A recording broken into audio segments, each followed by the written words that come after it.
down again. That was Christian Miller. Here is college football playoff national champion Christian Miller on Tide 100.9 and 12:30 a.m. WTBC.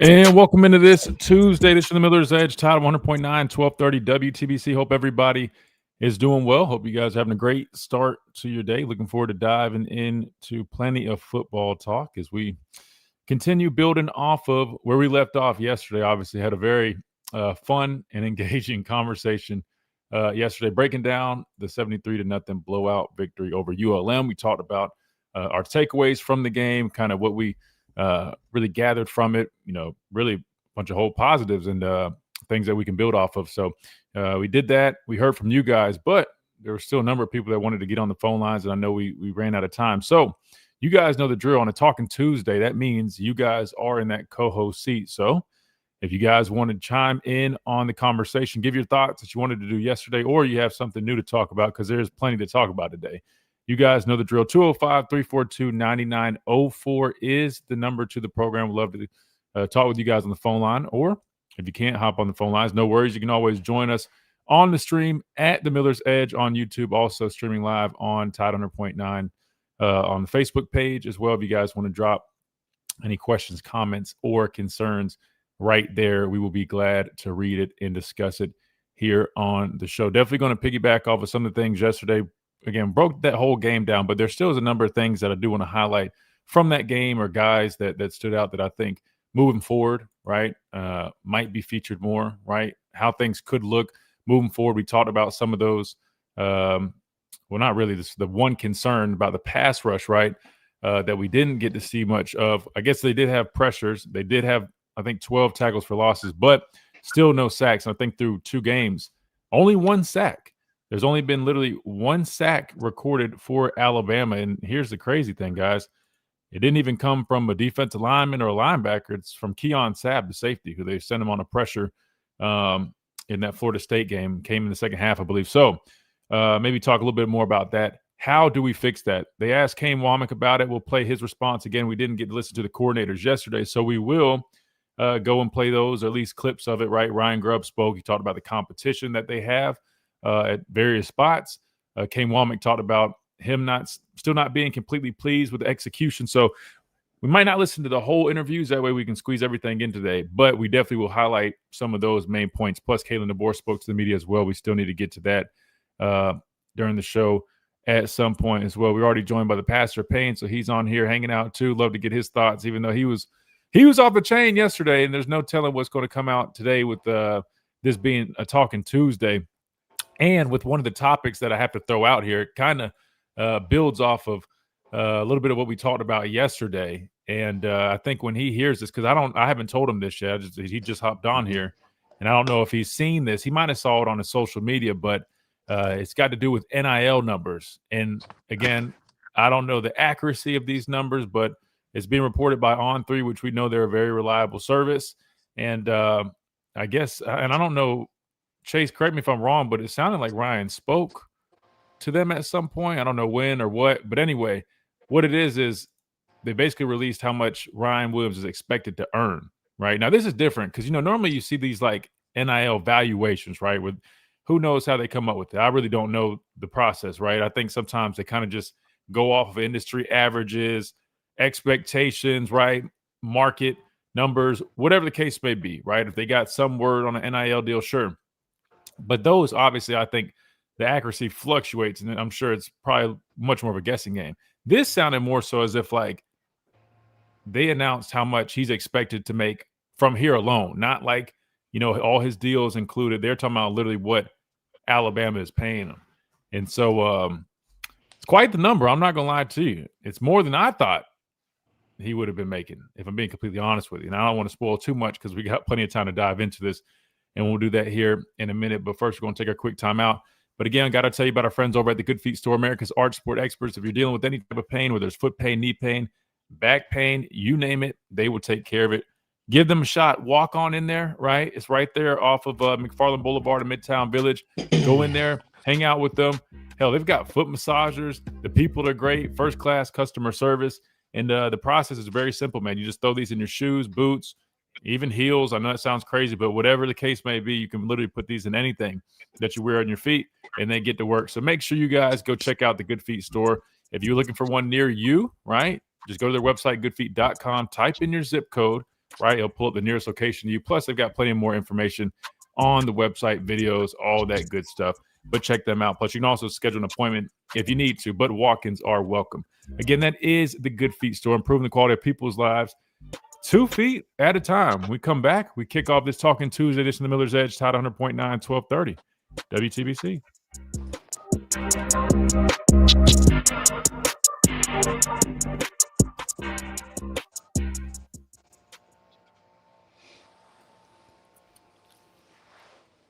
That room always gets me, man. It's the color of it.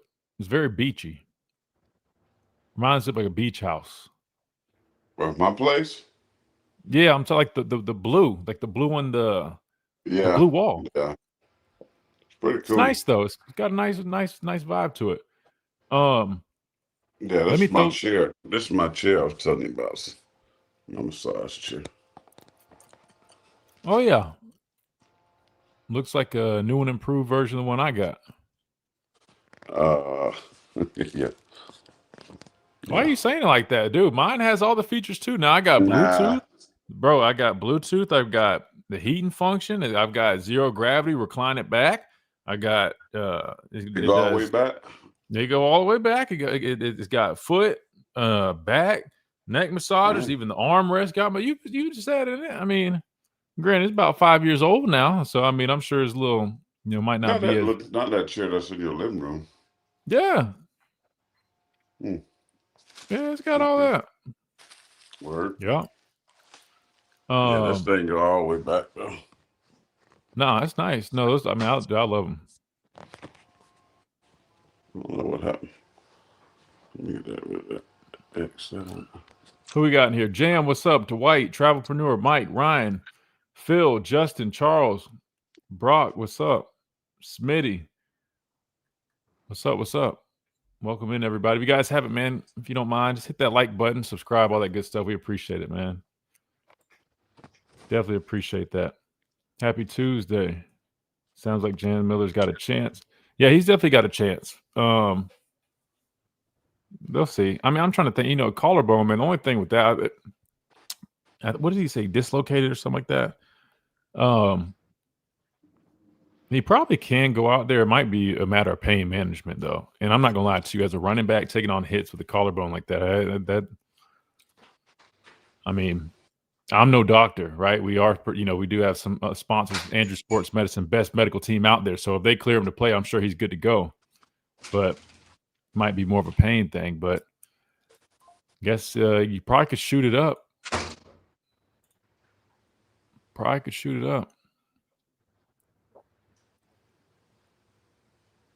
Wait, from Sweden.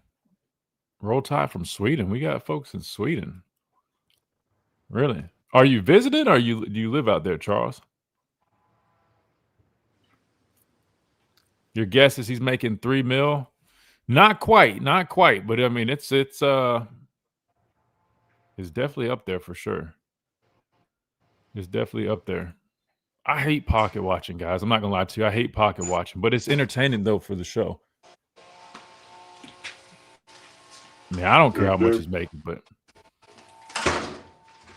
I feel like such a pocket watcher, man. But I mean, it's a public report. Everybody's seen it all over Twitter. Yeah, y'all pocket watching. But are we though? I mean, like somebody posted a tweet with it. I mean, like, you know what I mean? Like, I feel like it's not a problem to talk about it if somebody posted it publicly. Visiting work trip. All right, cool. Sweden, man. I'll be honest. I don't know much about Sweden. Sweden? Do you want to go to Sweden? Wait, does Sweden have all the chocolate there? Is that Sweden? I've been to Sweden. I've been to Switzerland. Oh, wait. I might be thinking of Switzerland too. When I went to Rome. Italia. Switzerland.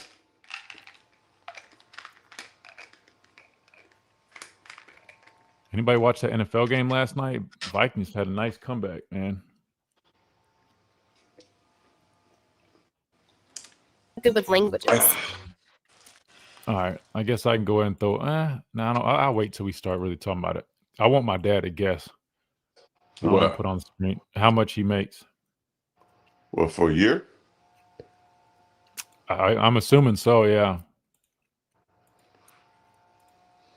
I'm assuming so. Let me spit this gum out so I'm not smacking. Phil, what's up, man?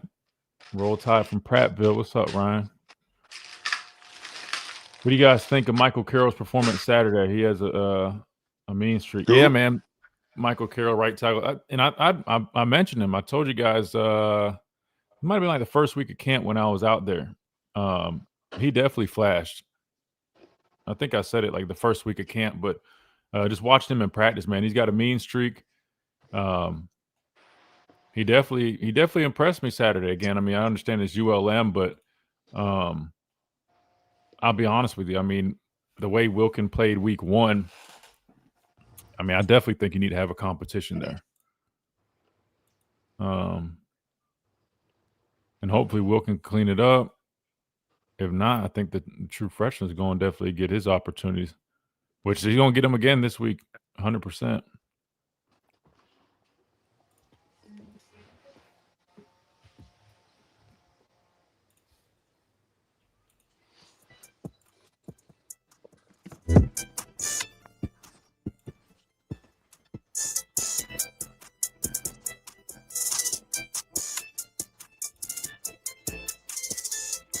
And welcome back into this Talking Tuesday edition of the Miller's Edge, tied 100.9, 1230 WTBC, presented by the Good Feet Store, America's arch support experts.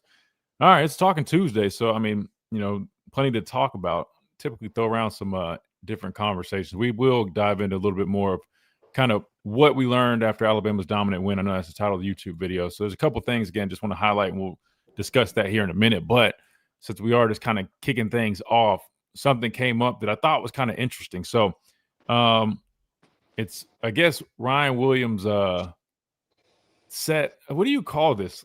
Salary? Earnings? I don't even know what the term is in college football. I do want to share a video, though, of my former teammate Greg Olson talking about NIL, and I thought he put it perfectly. It's on Instagram. I'll see if I can pull it up and share it here in a minute. But so I guess we'll just use the word salary, right? And I hate pocket watching. Salary would indicate that they're professionals. Well, that's why, again. Salary. Well, I don't want to call it. So his earnings, his expected earnings. But I guess the reason I'm using salary because I was trying to explain that allegedly it's this year. You know what I mean? So I guess I should just say this year's earnings. Do you want to? You guys in the chat, go ahead and guess. If you've seen it, don't spoil it. But I want my dad to guess. Well, for a year.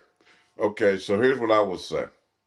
Lenore Sellers is one of the top 3 or 4 athletes at about 3.7, 3.8, close to $4 million. I know Auburn offered him $8 million for 2 years, something like that, to come to Auburn. They offered him $8 million for 2 years. Yeah.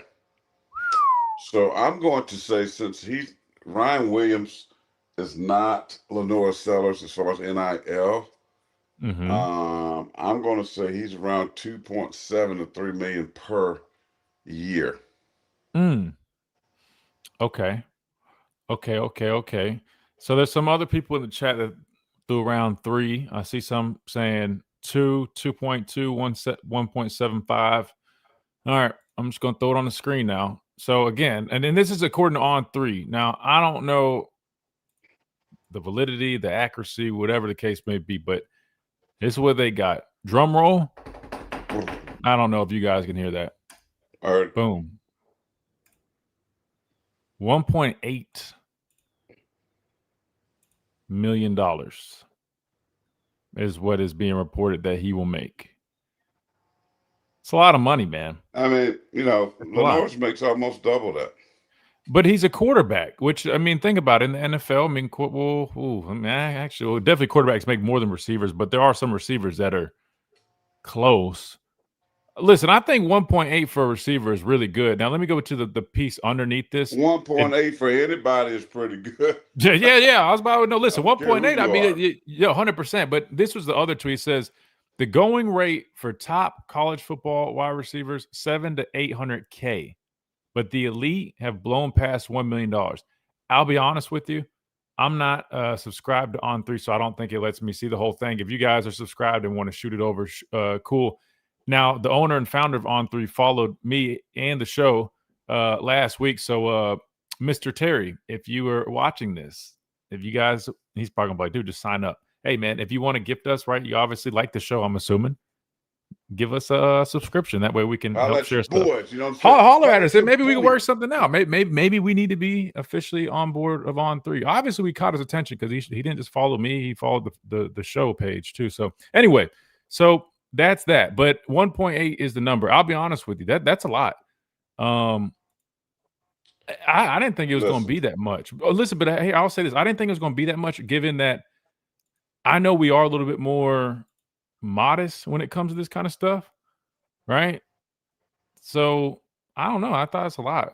But here's my thing, though: is this coming from the revenue sharing? Because if that's the case, that's a big old chunk, man. Think about it, right? Because we know I don't think that's just coming from revenue sharing. I think that's some other stuff. But what happened to the whole clearinghouse thing? That's what I don't understand. There was a whole clearinghouse thing that it was like all deals over $600 had to be approved. So that's what I'm saying. Like, it makes no sense. And have we heard anything from that recently? No, I just signed mine, by the way, right here. Gamecocks for Christ. You can see here. We just signed our first NIL deal with Luke Doty, backup quarterback of South Carolina. He's been here 6 years. Que lo que compacts. Bienvenido. Mr. Football 2019. QB2 right now at South Carolina. But, small. We're doing small deals because we're trying to really, it's about mentoring. But, we want to be able to put money, some little change in their pocket and give them some fresh, nice gear, things like that. But I don't know. I don't understand the clearinghouse, to be honest with you. However you get to that number is the fact that a 18-year-old is making that type of money and is called an amateur is a problem for me. So that's why I was saying the other day is they got to change the whole dynamics of this NIL and college football and how guys are getting paid and all this stuff, because, you don't get paid 1.8 mil and say you're an amateur. And we ought to treat these guys like amateurs.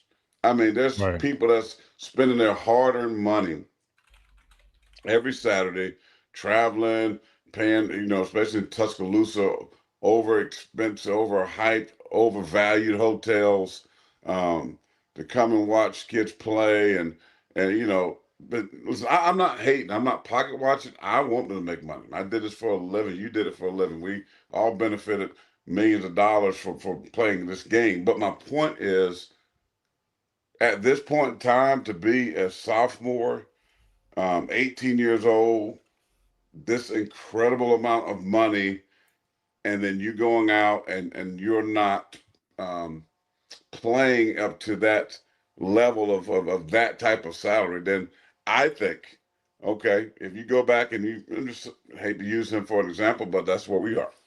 If you go back and counting the first game back the last 6-7 games of 2024, look at his production. Does Ryan Williams' production match 1.8 mil per year? That's how I look at it. And we all know that it has not, right? So something has to change. I mean, I don't know. I just think, and I'm going to continue to harp on this, I think guys lose motivation when they get this type of money in their pocket, especially at their age. When I was 20-something, got money, I had no clue what to do with it. I was stupid. I mean, so these guys are 18 and making 1.8 mil per year. I mean, Well, not many, not many. There's only a select few. I don't. Remember, you know what I mean? But I'm saying we're talking about him today. But my point is, I don't care if these guys are getting this, even 100,000, 200,000 to go from broke to 100,000. That's a lot of money. Yeah. And on top of that, you don't have to pay no room and board. They giving you cards. You got a free swag. You got all these perks that goes along with these things. I'm just saying, man, it's the desire, the passion, the love for the game, in my opinion, of college football has lost its luster, period. And because money. I mean, and we can't keep calling this an amateur sport when we're throwing around like Texas and Ohio State and Alabama and all these other schools, even South Carolina, that you're giving these kids these exuberant amounts of money, right? And then their production is trash. I got a problem with that. I do. I got a problem with that. I think you got to put guardrails on this thing. Yes, they all deserve money because everybody else, coaches, media, you name it, school, everybody is making tons of money off these young men. They should have some kind of pay. But I think it should be lowered and put into some kind of escrow, give them money to have a car and gas and take the girlfriend out to the pizza joint, whatever it may be, the movies, and, buy a couple threads. But this kind of money is ridiculous. I'm sorry. It is ridiculous for college athletes to make this kind of money. 100,000, I'm good. But then if put this money in some kind of escrow, so when they graduate and get their degree and they're moving on, if they don't make the NFL and get that bag, they got a bag there waiting on them. And then hopefully by then they have matured and they got themselves a great start to life and things could work. But to give these kids this kind of money right now, I'm sorry. It takes a special kid to still have that love and say, man, I'm really chasing the bag to get that first contract or to get that second one when I'm getting triple-digit mil. I mean, I just see this thing faltering. I think it's faltering already, and I think it's paying a price on what we're seeing with college football. Period. Yeah, no, and I agree with a lot of what you're saying, but I will say one difference is in the NFL, though, it's not completely, performance based in that sense. Now, you did mention, what is it called at the end of the year? Player performance bonuses, right? If you're a late round guy, undrafted guy, the more snaps you play, I don't know if people know this, but because this is not very common, I guess, knowledge. People don't talk about this unless you're like playing. Not trying to sound like Ryan Clark, by the way.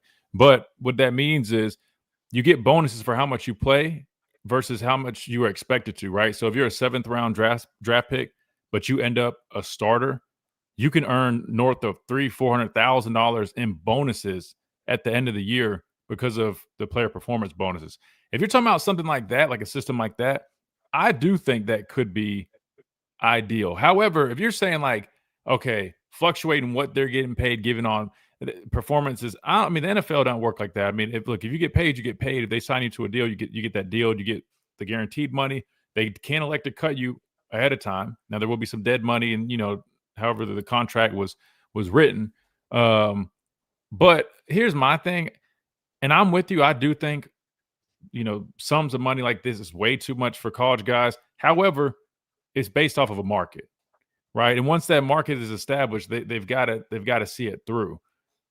And not to mention, it's hard to, like Greg says in this clip that I'm about to play, the pace is out the tube. It's kind of hard to put it back in, right? So here's my former teammate and your good friend. You play in his golf tournament all the time, NFL legend, right? Greg Olson. He was talking about this on Marty Smith's podcast, and I thought the way he put it made perfect sense. So let's listen to this real quick. Sure. All of that is in college football. I think the toothpaste's out of the tube right now. I don't know how we put it back. I think the simplest answer that would at least buy everybody a little time to just reorganize themselves would be, you can have NIL or you can have the transfer portal. You can't have both. The second you take $1, you're at that school for 4 years, whether you like it or not, whether you ever play. If you want to be able to transfer, you can't take the money. You can't take $2 million from Oklahoma and then the next year go to Texas Tech and then the next year go to the highest bidder. We can't have college free agency every single year. Yeah, and it's unregulated free agency. It'd be like an NFL player every single year being able to reshop. If I have a bad year, I'm contractually obligated to the Carolina Panthers because I have a 4-year deal. But the second I make the Pro Bowl, I can re-enter the market and shop my services to everybody else. People would say you're nuts. Well, then why can we do it in college? I know. It's so broken. What is your perspective? I agree 100% with what he's saying. I know that's a little bit different than what you were saying. He's more so talking about the fact that, like, there's nothing binding them, right? They can sign a deal, make that money, then the next year just dip out and go get paid again. But I thought, I mean, the way he put that, I mean, it was clear as day. I don't know why that's not really been addressed. But I think they're trying to. I think they mentioned something about agreeing on only one portal window. I guess it's a step. It's not exactly the same thing, but it's something. I don't know. We got to hit a quick timeout. We come back. We'll continue talking about this.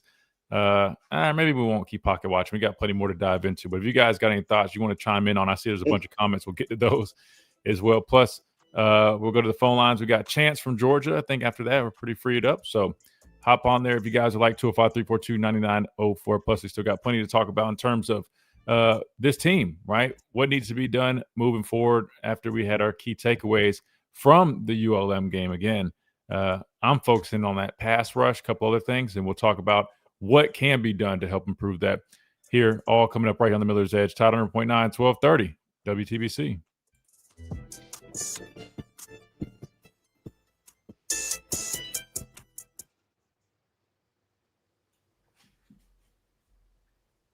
Tia said, Bama's back thumbnail is crazy, LOL. First of all, Tia, you're too busy watching Love Island. Maybe you're not looking hard enough. There's a question mark, right?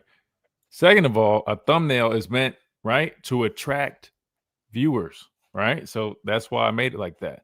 And third, if you were actually actively listening like you used to consistently, you would know in the video yesterday, because it's the same one from yesterday, I meant to put it, I'm trying to swap the thumbnails out. I meant to use the other thumbnail with yesterday's. You would know that we said we're not saying Bama's back. We're back in the right direction. They took the next step. They took the appropriate step. So, see, I'm going to need you to get back consistent. It's going to be a Bama's back question mark. Yeah, that's what I'm saying. It's a question mark. It's asking the question. It's not, we're not stating that. Come on now. You know it's better than that, but I guess you might have forgot because you've been gone too long watching Huda. Watching whatever her name. Some girl that got made famous from that show. I've never even watched the show, but she got famous because she has clips going around. I heard everybody was like debating if she was a nighttime ballerina or whatever they say. Yeah. Let's see what else. Mike, I gotta check in with their schedule on where they'll be at, but I'll definitely keep you updated. And I'll give Chase, Mike, if you can call in or something and give Chase your number. That way I can get it and I can just communicate directly with you. Let's see what else we got. These things charged up.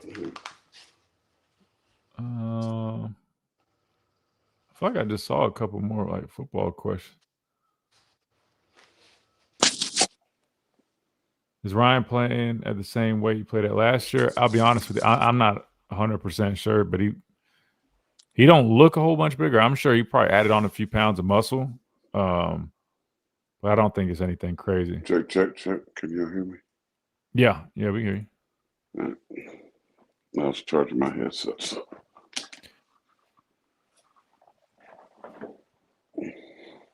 The acronyms that you guys use, I don't understand. Please know there are people like me out there that don't know all the details of football. What acronyms? What are you talking about? If anything, I feel like I always try to explain what I'm talking about. Most people, I try to simplify it, but I mean, if there's ever anything that's confusing, just comment. I'll clarify.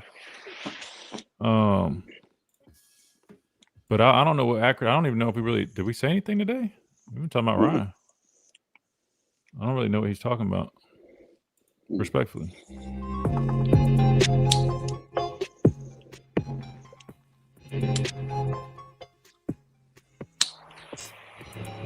And welcome back into the Miller's Edge, Tide 100.9, 1230 WTBC.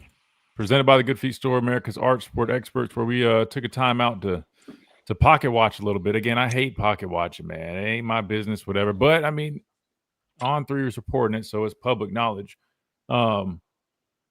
But let me see. It says Williams told On3 in an interview that Jeremiah Smith had the better season last year. This time around, I hope I can flex. Well, we'll see when he comes back from his his concussion, man. I'm not going to jump on the guy too hard. I mean, listen, sometimes you have a slow I start. wanted to apologize to him because I said he wasn't hurt. So it turns out he was hurt. Yeah, I told you he had a concussion. But he'll be good. I think he's back this week. He suited up in pregame last week, so I think that's a pretty clear indication he should be back this week. I'll say this though. I mean, does he want to break some bread with Jeremy Bernard? Because I ain't gonna lie, right now, I mean, again, I ain't trying to cause controversy, and this is why they don't want these numbers out there. But let me just ask you a genuine question. I hate we're pocket watching, but we do sports radio. Screw it. If you were Jeremy Bernard, would you kind of? I know he's not, because I mean he's a man of faith. He's got the perfect attitude, right? He's a great leader. He's not. But if you were Jeremy Bernard and you see this number and say Jeremy's at, I know they said the average number is like 700 to 800, but I'll be honest with you, I don't even know if Jeremy's making that. Say Jeremy's at 500, which is still a whole heck of a lot of money. It's good money. If you're seeing this number with Ryan and you're looking at how you're producing, right, not just right now, but even last year. I mean, but again, you can't. That's kind of what goes back what Greg was talking about. Like, there's no way you can do that because it's not like it's a free agent money. There is, so to speak. No, I'm not saying he would go up there and say. I'm sure he might be like, man, dude, this bro making 1.8, he ain't catching no balls. I'm out here balling, right? I'm getting 500. And if he has another year, now I can see him saying, okay, at the end of calendar year 2025, he's got 82 balls, 1,300, 12 touches, touchdowns. Ryan got, 42 catches, 3 touchdowns, right? And making 1.8. So I could see him going, and he has another year and say he's not going to the league.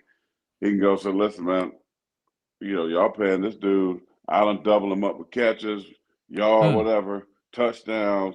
Well, what's my value? It's all about value producing. It's all about the value. And so, again, which leads me back to being a professional sport, right? You get paid based on your value, based on your value producing, value production, right? What are you doing? Like, so, if everybody was getting paid, let's say 140,000, 150, all 85, all whatever, 88, scholarships you get, and then you enter in, okay, we're going to have a production package for everybody. Right. You play X amount of percentage of the snaps. At the end of the year, if you play 56%, 70%, 80%, 90%, you get X amount. And it keeps going up based on the percentage. You lead a team in receptions, you get X amount. You lead a team in sacks, you lead a team in tackles, whatever. You have a whole incentive package put towards every kid at those positions that they play. But across the board, salary, if you want to call it salary, then everybody gets 100. Every Power 5 school kid, you get 100 to 100, whatever it is, right? And that's what you get. Whatever that weekly stipend is, or monthly stipend, that's what you get. 12 months. $7,000 a month, whatever. That's what you get. That's a little less than 100. I think that's probably one of the smartest things that they could do. Now, I would just further it by saying there's tiers, meaning let's just call a spade a spade. Like, I would say your starters may have an A tier, B tier, maybe C tier, just to make it a little bit more. But that's an incentive package. No. I'm saying so starters maybe get 125. B tier. But how many times the starters fluctuate? That'd be hard to do. You start one game and then you're going to go back down. So maybe pay them that week, right? Just like in the NFL, if you're on practice squad, you get a certain amount. I'm just saying, personally, I would just have a couple tiers. That would be the only other thing I'd add to what you're saying. But I do agree that at the end of the year, right, if you're the top guy, you get X amount in bonuses. And I think you make it universal across the board. That way there's parity amongst the schools. And I think the tiers wouldn't matter because that's why you put the playing time bonuses. because you starting, you getting a lot. Well, of yeah, plays. no, yeah, true. I get what you're It'll saying. work out. I get So what you're saying. I'm I get what you're saying, but I'm just saying I don't think a third string guy deserves to be making the same base as the guy that's literally You're on busting his tail scholarship. every I'm week. just saying every scholarship player. But true. This is what you got. You get the scholarship. We bring you in school, just like we were talking to what's his name at Tampa Bay. You remember he was saying they get X, he gets X. So you get whatever they're going to pay monthly for the scholarship athlete. Yeah, Braswell. Yeah. So whatever you're going to get paid for the monthly, that's what you get paid, right? Whatever it is. Yeah. Whether it's 80,000, 9,000, whatever. Everybody gets the same. But if you give them performance incentive packages, right? Mm-hmm. You keep the love, because they're gonna chase that bag. So you have a chance to get a bag in college. Now workouts, attention to detail, playing hard. You're not gonna be having these questions of the lack of discipline or lack of hustle or lack of this and that and the third. Right? Mm-hmm. These dudes they're gonna be hungry, man. They're gonna want to get that money. Right? True. So the competition will increase, bro. I'm just saying, if you make them work for it, right? Yeah, you worked in high school, and you got your bonus for getting that scholarship, Power 5 school. This is what everybody makes, which is more than what you make because you broke. So you go from broke to $8,000, $8,500, over a little bit over $100,000 a year. Right? Everybody gets that. Don't care if you're 5-star, 4-star, whatever. You get that scholarship, it don't matter what star you is. You get it. You get the school offer you letter of intent, boom, boom, boom. Education, $100,000. Right? Now, yeah, no, I get it. It makes perfect sense. Everybody got an incentive package. And it keeps the competition, it keeps the drive there. That way and people not just floating, bouncing. Right. And if you sign the contract, I would say you bound to make it a 3-year contract. So after 3 years, if the team, the coaches is not happy with you, they can release you from your thing and you can go find somewhere else. Or after 3 years, you don't like the program and you say, I want to become what Greg was saying, a free agent, right? After 3 years, then go do it. But you've given that school 3 years and to develop, work, whatever, because you got to talk about development. Some guys are going to take a little, like yourself, it took a little longer. It wouldn't be fair to you. You come in as an undersized, you got to take 2 years to get ready. Right. So you can make so you got. I'm saying give them a 3-year deal and go that way. I just think it keeps the game more exciting. It'll keep players at their schools, and they'll stop flopping around at 5 different schools. I mean, come on, man. I mean, so they got to do something, and to me, it's not that freaking hard. Like just this, what I'm telling you is not that. If Power 5 schools, this is what the kind of money. It's so all these schools can pay these kids, $85,000 to $100,000 easy, and then you put it on the incentive package, right? You're not paying one player 1.8 or Lenore Sellers 3.7, or somebody $5 million or no, you're not doing that. You're making them work. I agree. You're making them earn it. Yeah, no, I agree with what you're saying, but I will add, maybe at least have one opportunity to transfer, maybe even if it's situation-based. I mean, coaches can leave, right? We know that. I think maybe just have one pass for a guy to transfer. Maybe he needs to change the scenery. Maybe it's just whatever the case may be. But a lot of that you're saying, I do think makes perfect sense. All right, we got to hit timeout. When we come back, we're going to the phone lines. We got Chance from Georgia up first. I think he might be a first-time caller, maybe or maybe not.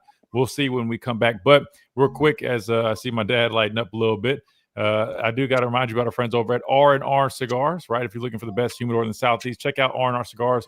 Their website, rnrcigars.com. Use that code Miller's Edge to get you 20% off all of your order. Plus, if you're in town, go check them out. 2703 Gary Fitz Street is where you can find them, the mansion. They got TVs, they got couches, they got the lounge. They've got the best humidor. Plus, they've got over 160 bourbons that you can try right there at R&R Cigars. Check them out, Reagan and the family. They will take great care of you again at R&R Cigars, the official cigar provider of Alabama football since 2014. Quick timeout. We'll be right back.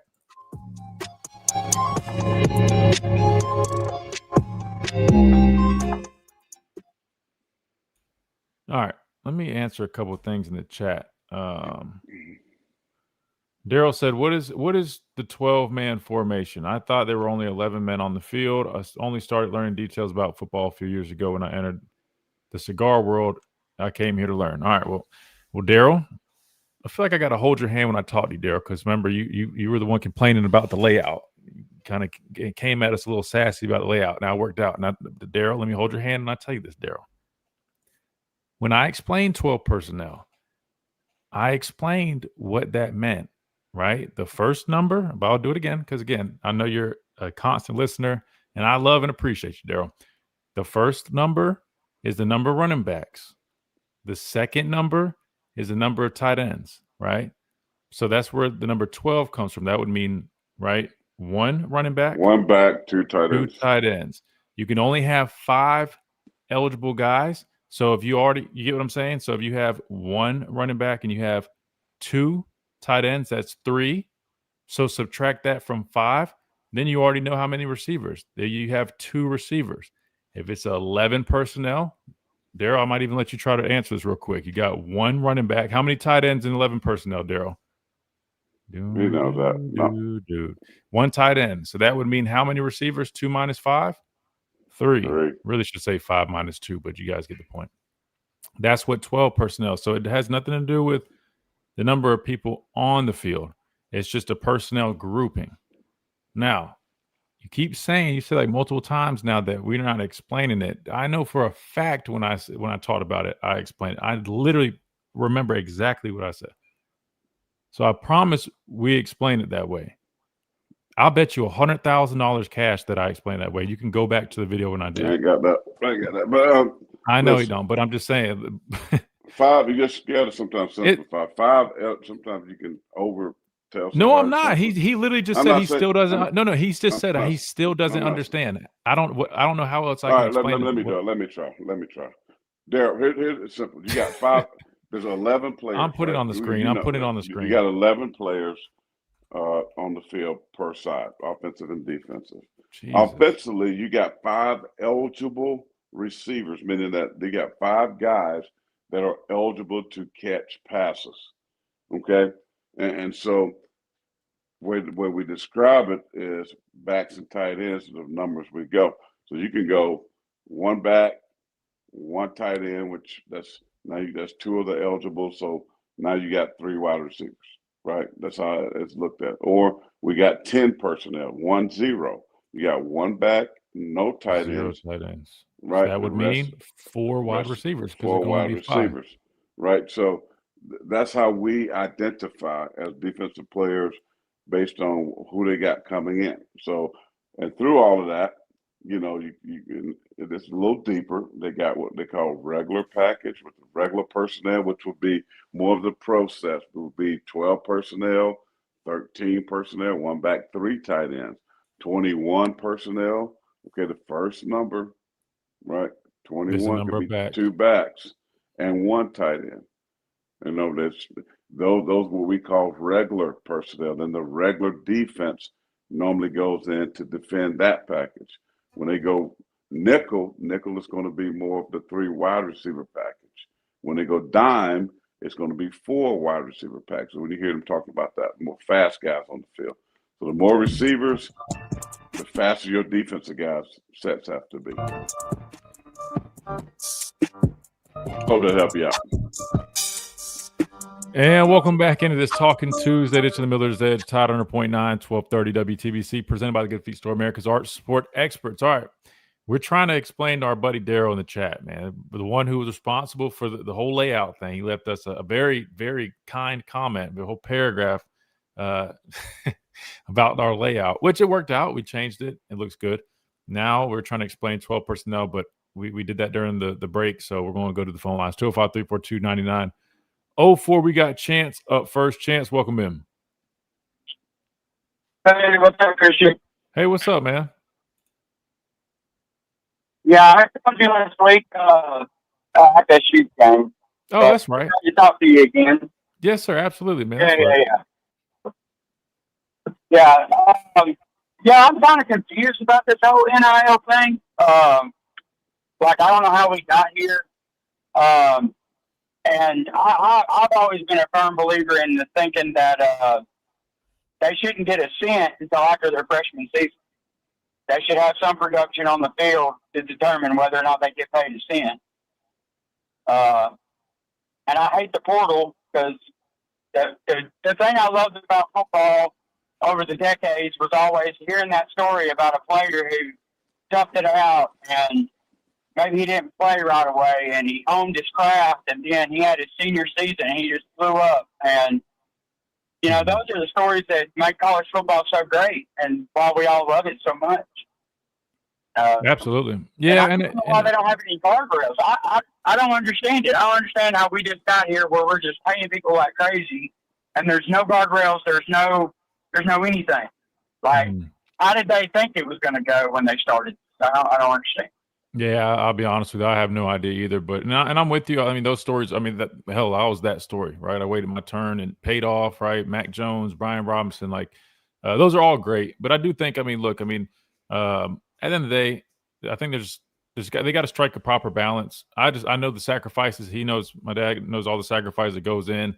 The lack of time, we couldn't work a job, like all the money that they make off of us playing, right? I understand, you know, the education stuff, that is great, but at the same time, they're making billions of dollars. I mean, players deserve something. I just think there needs to be a balance. And they definitely.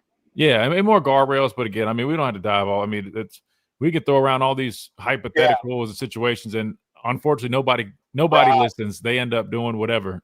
So it is what it is. That's why Nick Saban's got to be the commissioner. Yeah, right? look, I think he'd be why great. We need, Nick Saban. Yeah, because I guess we can dive into ULM a little bit. I know it was lesser competition, but I don't care, man. If you can hang 73 points on somebody like that, that shows that you can score at will. That you can score. That you are good, and that you have the players to do it, and you have the will to do it. And I think it was really great to see. I don't want to put no shade on ULM. I mean, they had some guys out there that I saw that were probably played at any college football program. They were big, huge. Their running back was bigger than our running back. So, I mean, I know it's a little less competitive balance and everything with, you know, but it was great to see everybody play. I was a bit against that at first, especially at Florida State game, because it felt like a JV football team where everybody gets an opportunity to play, but instead of everybody, you know, getting the end goal, which is to win. I don't think that we learned a whole lot about where we stand, but other than I think we're good enough to where we can really bounce back. And Florida State's legit. I really feel like they are. I don't think that that is definitely not the same 2-10 team we saw last season at all. Yeah. Well, I'll say this. I'll be completely transparent with you, man. ULM, they weren't a good football team. I know they might have had something like the running back. He was a bigger back, but you know, and really, here's the thing, Chance. The biggest difference between, you know, bigger schools and smaller schools, really, like Slade said, and he's going to join us at 12:30, by the way. It's normally like the guys. It's what's that? I called him Slade the Blade.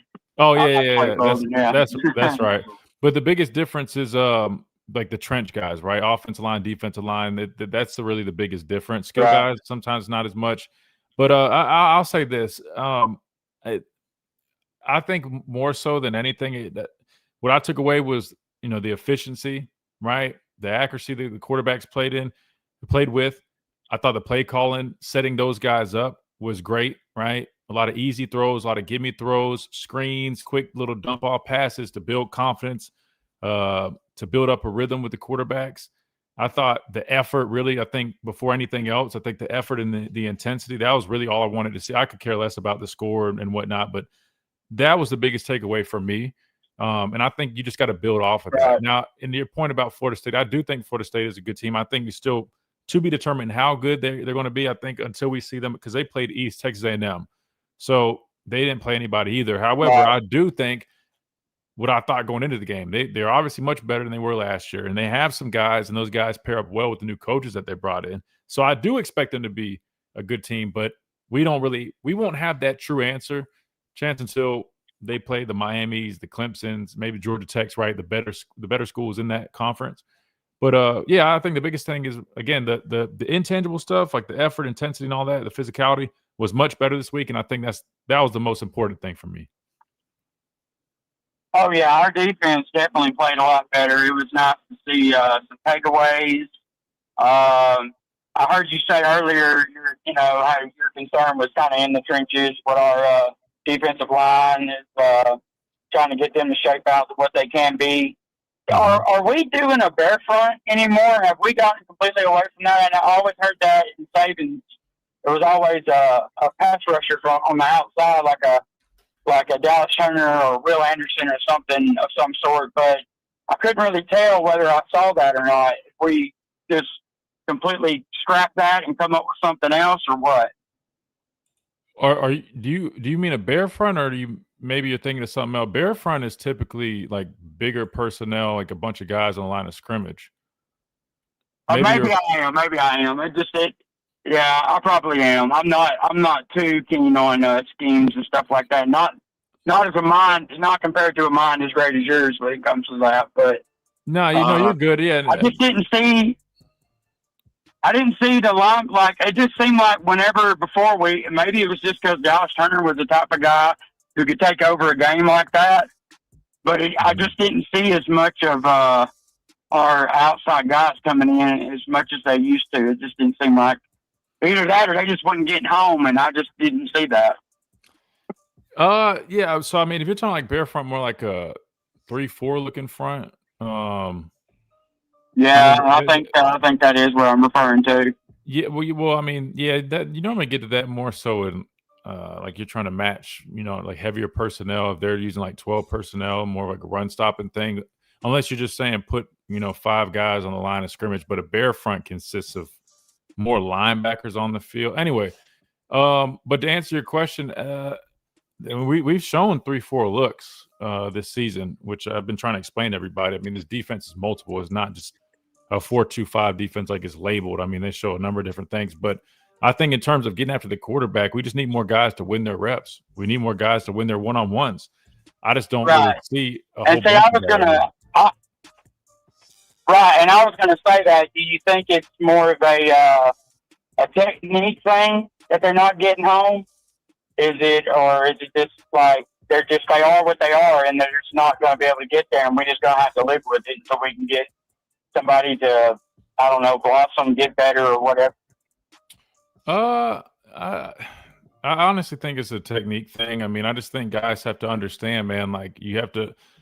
Third down is your opportunity to pin your ears back and go. You know what I mean? And I just don't know if I've seen a whole bunch of just, guys really getting after it like that, other than just kind of, running down the middle, trying to collapse the pocket. I saw a clip yesterday. When I'm watching these, NFL games, right? I mean, which those guys are going to do it right better than anybody, the best in the world. But I wish I could show a breakdown of those guys rushing the quarterback. And hopefully get our guys to start doing more of that, because like you can collapse the pocket while still attacking the edge, working half a man. You just got to understand, have awareness to when to counter back. I feel like we just do a bunch of bull rushing, and I don't really see guys really working a whole bunch of moves. I think that's what bothers me the most, if I'm being completely honest with you. No, I hear you, and I see the same thing. It looks like they're just eating blocks. They're just taking it, and they're not really trying to, whether it's spin around or whatever, just to try to get off that block. It looks like they're just standing up, and that's where they're going to be. And either they can get by them, or they're just going to sit there and eat it. I wouldn't give to have a Quentin Williams out there or a Christian Barmore again. That would be so great. Yeah, no, it definitely would and be. And maybe ideal. James Smith can be that. And maybe LT Overton can be that. I don't know. Because LT had a good season last year, and I don't know. Yeah, no, I definitely think those two guys are probably your best options in terms of, at least on the interior. Obviously, LT can do it on the exterior as well. But, I agree. Chance, we got to get this top of the hour break hit, man. We appreciate you. Good to hear from you, brother. Yes, sir. Yes, sir. Y'all have a good one, and God bless you. Roll Tide. Yes, sir. God bless, brother. Roll Tide. All right, good deal. We got to hit the top of the hour break. When we come back, we keep on rolling. 205-342-9904 is the number to the phone lines. We'll be right back after this quick timeout.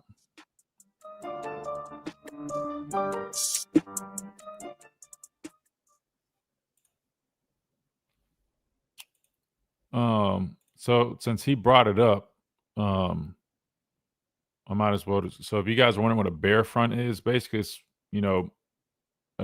it's a front that you see out of a 3-4 defense pretty much. And the alignments of the tackles are similar to a tight front, but instead of it being a 4-eye, 0-4-eye, it's a 3-0-3. Right. But the reason I brought up the run is because typically, like bear front, you normally they have no idea what that is. Well, that's what the guy told 3-0-3. I mean, they don't know. I know. I don't even. No. I know, but see, here's the thing though. I've gone into detail about that. In chat, you guys, if you come here frequently, I've put up a diagram and I've explained what a 0, what a 1, 2-eye, 3.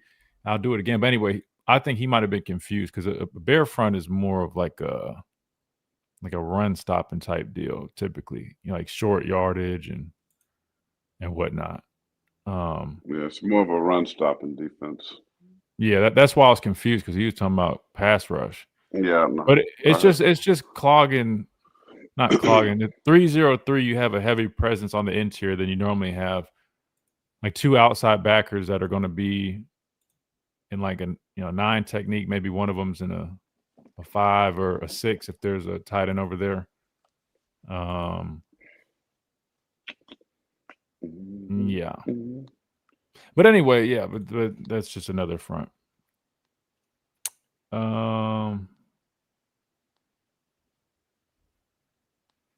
Let's see. I think there's some other questions.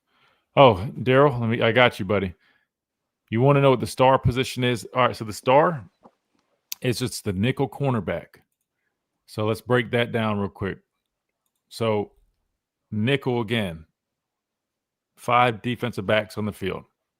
So 4-2-5, if you see 4-2-5, that all that is nickel. Anything with 5 defensive backs is nickel.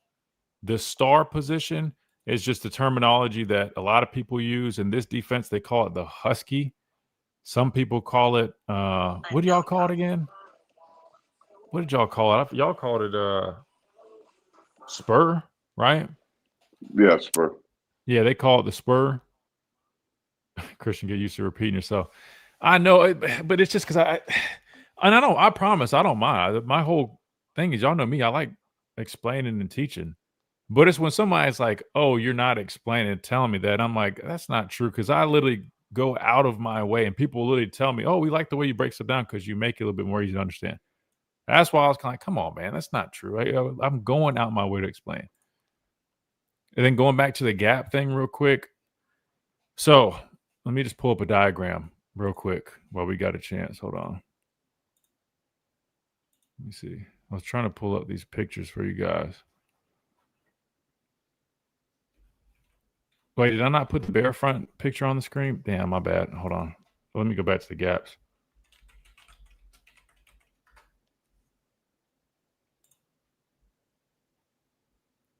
Wait, hold on. We're about to come back. Dang it. Christian Miller. Here is college football playoff national champion Christian Miller on Tide 100.9 and 12:30 a.m. WTBC.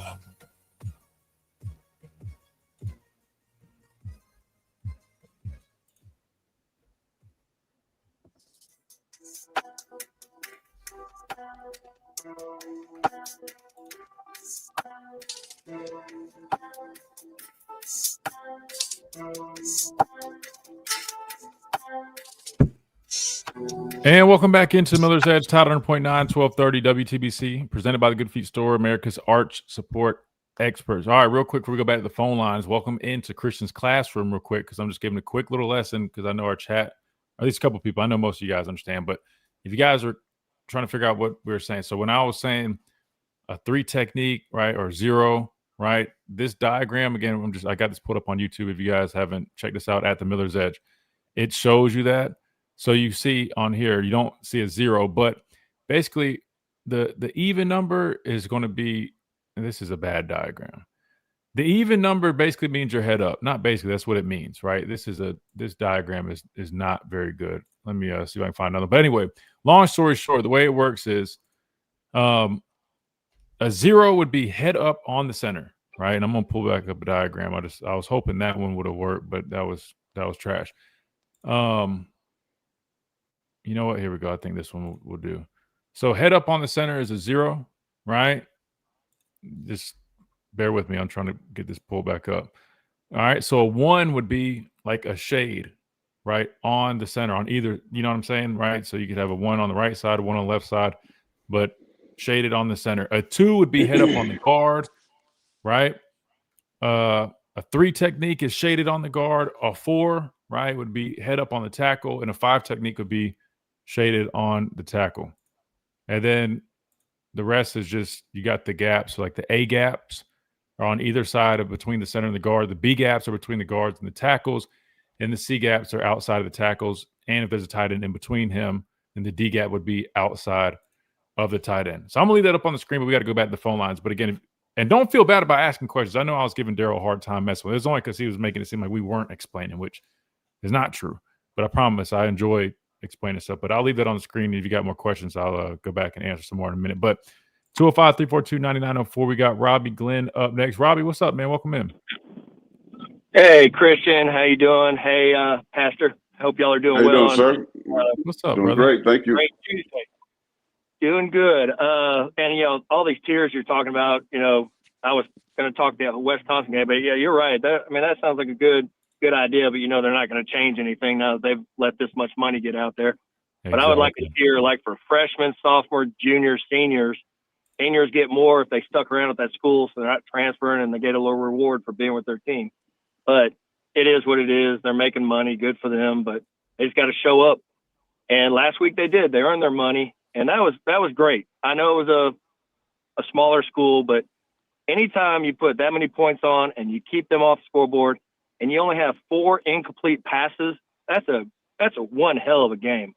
I don't care if you go out there and play with your buddies in the yard. You throw that many passes, you're going to drop some balls. Like right. That's just crazy stat right there. So I hope that continues. It was great to see. But here we are coming against Wisconsin, a team you beat at their field last year. Now you're a big favorite again. And the last couple years, we have not answered that. We screwed the pooch a few times going against a team that we're favored. And I know Wisconsin has circled this game. And when I look at their roster, they got, especially on their line, their defensive line, their offensive line, they're big, like all Big Ten schools. But they got a lot of seniors, redshirt seniors, and graduates. So that tells me they've been through the trenches. They've been through the battles. The crowd's not going to affect them. Do you think we're going to be ready to answer their physicality? I know we have the athleticism. Ohio State kind of matches there, but I don't know if Wisconsin does. But you think we're going to answer that, Christian, and be able to actually show up for this game that we've been known not to when we're big favorites? And this team's hungry that's playing us? Oh, yeah. I mean, personally, I think we show up. I think you build off the confidence from this past week. Obviously, you don't want guys getting big-headed or thinking that, you know, they've arrived after the big win over ULM because it was just ULM. I mean, obviously, Wisconsin is going to be a better opponent. But I'll be honest with you. I mean, they did struggle with Middle Tennessee last week. Again, I know that's a different game. But this Wisconsin team, I mean, they've got some questions of their own.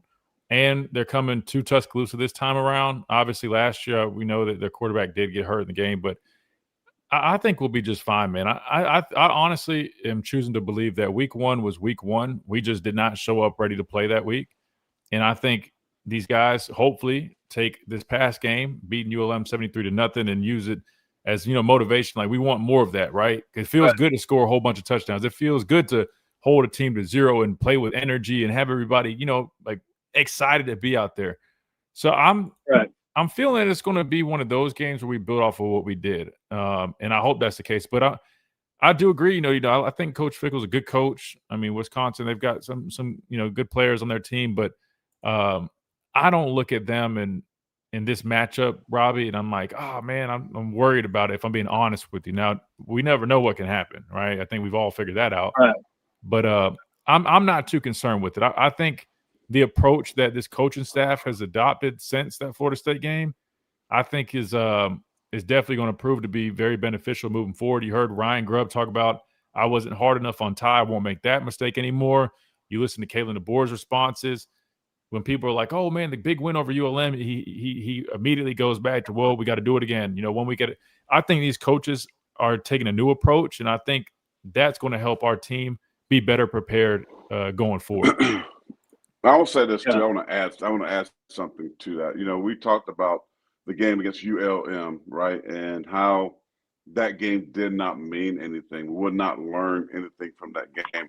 And that is partially true, but when you look at how they dominated, and you just alluded to that, the fact that you put up 73 points, the fact that Ty didn't have any completions, I'm just saying to you, brother, that was one heck of a performance.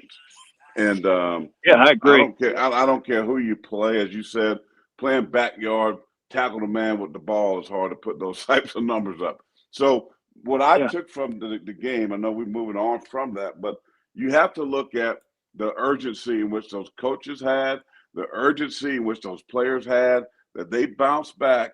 They heard all the negativity. They heard about being called soft. They heard, Caleb DeBoer has heard that your job could be, people. I mean, you had boosters out here publicly saying, I'll do this and I'll sell this and whatever. If I win the lottery, I'm giving $70 million to get him out of here. Believe me, they heard the chirping, right? And therefore, everything was different. And I just believe, now that message has been sent that the fan base won. That this is not the performance we saw against Florida State is unacceptable, and I think you're going to see something a little bit different now. Alabama still have some question marks, right? So does everybody. But for sure, Christian alluded to it, the pass rush is still somewhere in the wilderness. I don't know where that is. I mean, but it's not shocking to me because I've been preaching this for 2 years, that they haven't recruited well at that position. They don't have any Will Andersons. They don't have, those guys out there that can beat one-on-one pass protection and give quarterback fits. They haven't had a player like that since those guys, left a couple of years ago. And so I am concerned when they play the LSU, right? When they play a team that can spin it a little bit and they can't get pressure. I'm concerned when they play a spread option team like Oklahoma, like South Carolina, like these teams, maybe even Auburn to a degree. I'm concerned defensively that they just don't have the personnel to compete at the highest level with the better football teams. I think they're going to be just fine offensively. Get John Miller back, if they get Roberts back, with these young receivers, Ryan Williams step up his game. They're going to be, I think, very, very formidable with those guys on the offense. Defense is my question mark, man. Their front seven concerns me. And I just think it's a talent issue. It's a talent deficient issue, period. Okay. Well, and as far as receivers, I think Ryan will get it figured out.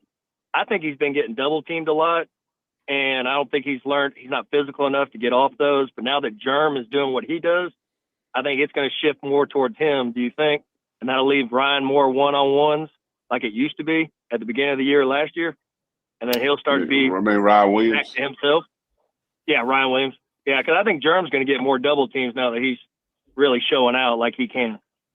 Well, the good news is, like you mentioned, I mean, if you try to double Jeremy, then you got Ryan open, which, again, we know what kind of player he is. I know he's struggling right now a little bit, but he's going to shake back. I mean, the dude is too talented not to, right? And then not to mention he's a talent. Yeah, exactly. Then not to mention you see young guys like Latsier Brooks, who's going to obviously be a guy that you can put in there and he can be a problem. Rico Scott is somebody who's coming on as well. And then you got Isaiah Horton, who a little bit bigger of a target. I know people are kind of, having these hikes.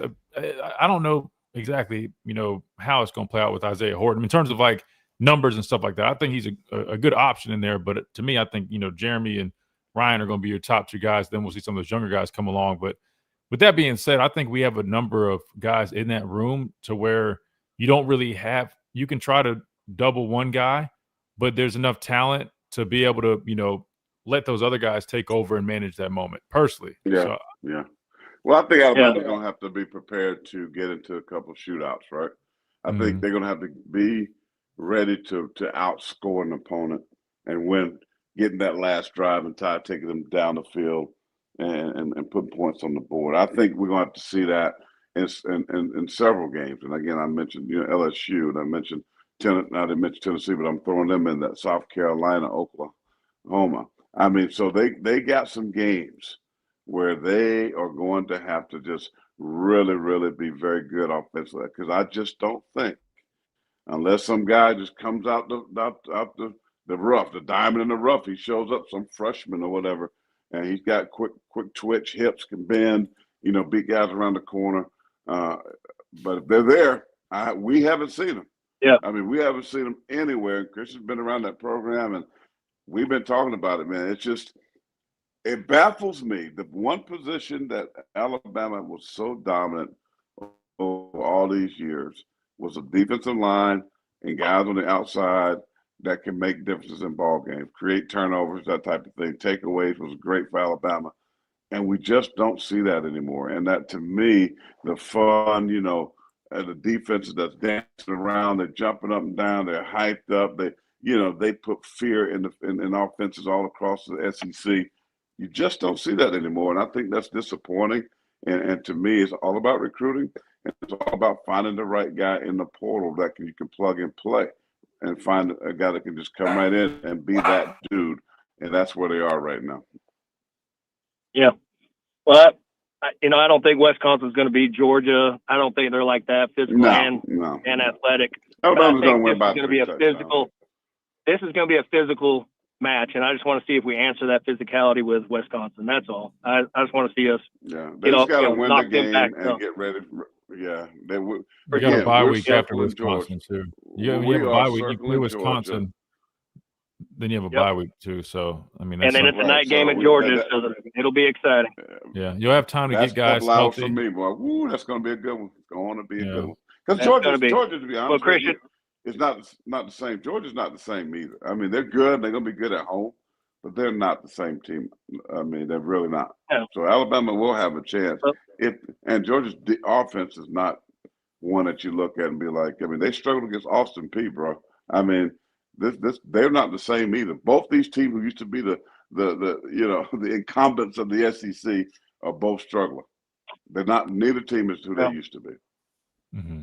Well, let's get through this game and no injuries and get ready for it. But also, Christian, I know about my son Stryker, and Thursday he has a procedure. We're a little worried about it, which, anytime he has any kind of surgery, it's very dangerous. But Pastor, if you don't know, if you go to strikerstrong.org, you see what he goes through every day and what we do to try and help kids with brain injuries through our nonprofit. But he's a fighter. But he has a procedure Thursday, and I know a lot of people know about it, but more prayers we get, how old is he? Very much accepted. He's only 10. 6.5 years he's been fighting this brain. He had a seizure when he was 4, and he aspirated, and it stopped his heart, so it caused a brain damage. So he fights every day to live, and so he's our little fighter. But we try to do things to help other families. Yeah. Well, I pray right now that God would just be with you and be with his family, and God's healing hands will be with the doctors and as they perform the procedures, and that he'll come out of it strong, Stryker strong, as you mentioned, and that we are touching and agreeing with you in prayer that God will be with him and the angels will cover him and that he'll come out successful again. Absolutely. And I really appreciate that. Thank you. Christian, did you get your Stryker Strong shirt?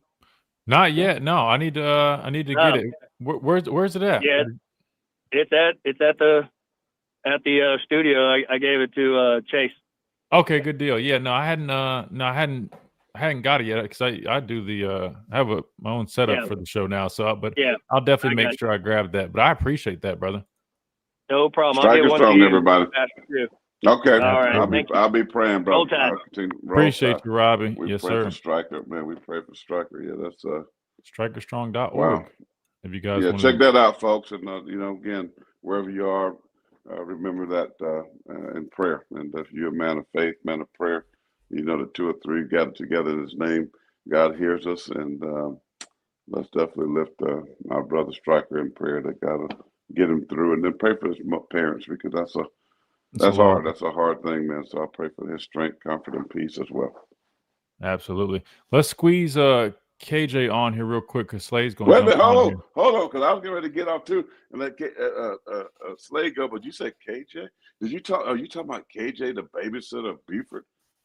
That KJ? I mean, if he's still here, oh, he's still on there. There he is. What it do? KJ, what it do? Wow. What it is, yo? I'm not even babysitting no more. I'm in your part. I'm in your neck of the woods in New York.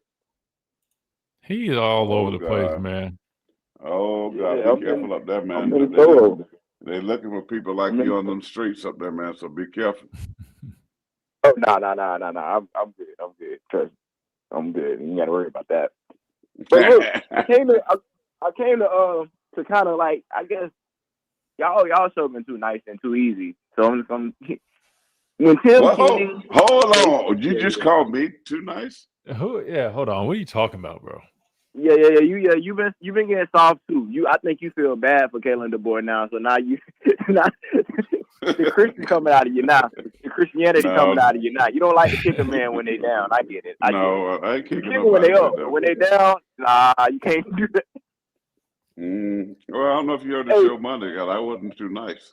No, he definitely he was last week, and then Monday came and he let it rip. But now he's coming back around after that game against ULM. What do you mean? What do you think is too nice? Explain. Elaborate.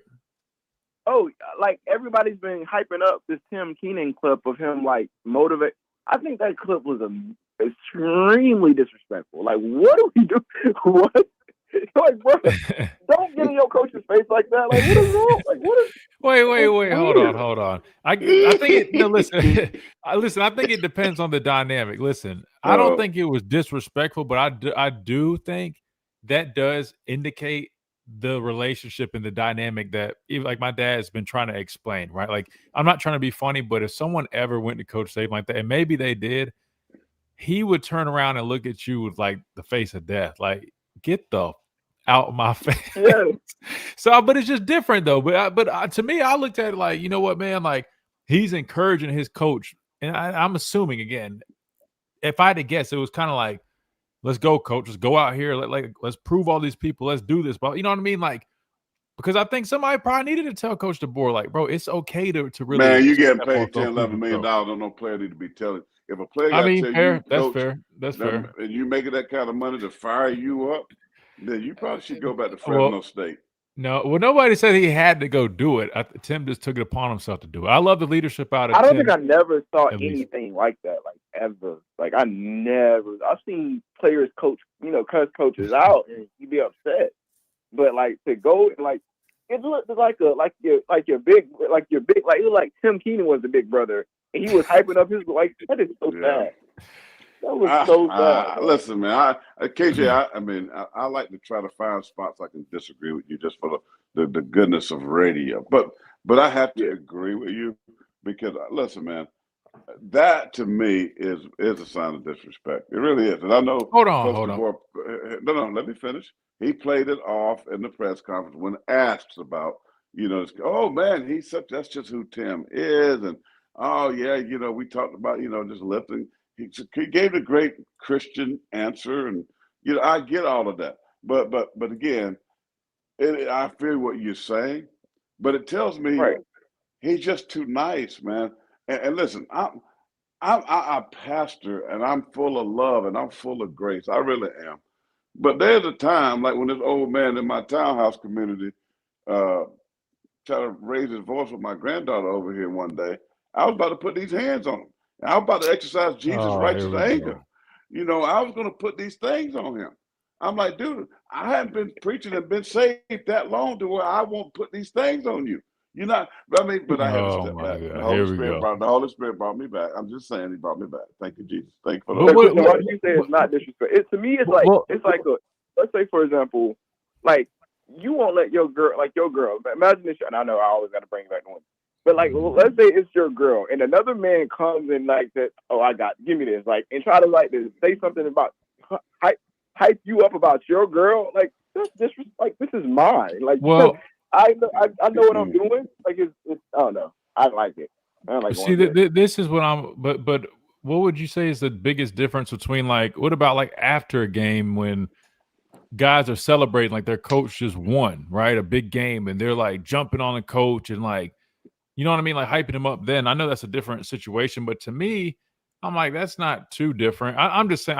While I agree, like Coach Saban would have been like, man, like I feel like somebody's probably tried that before, Coach, and he just looked at you like you're crazy because that was how he went about it. But what I'm getting at is, That's different. I think it's about different than perspective. I think it's about perspective because Yeah. I look at it from the perspective like, look, man, excuse my language, but they just got crapped on all week, bro. People talking about you got the lady saying, if I hit this Powerball lottery, first thing I'm doing is getting him up out of Tuscaloosa. Like, Is this how she said it in that accent? She said it yeah, exactly in that accent? she did. She did. You know what I mean? So, like, I'm just saying, like, they probably came together and, like, look, man, he probably just felt like I want to encourage my coach who, you know, bro, I mean, that's a lot, bro. They really, from so I just local gotta to say national. something to you. So I'm just Theo saying, I said think it's that- about perspective, right? Some other coaches that wouldn't really go over with people, but it is what it was. I didn't think it was that deep, but I can see what y'all are getting at with what you're saying. But personally, to me, I look at we it. have to look at it.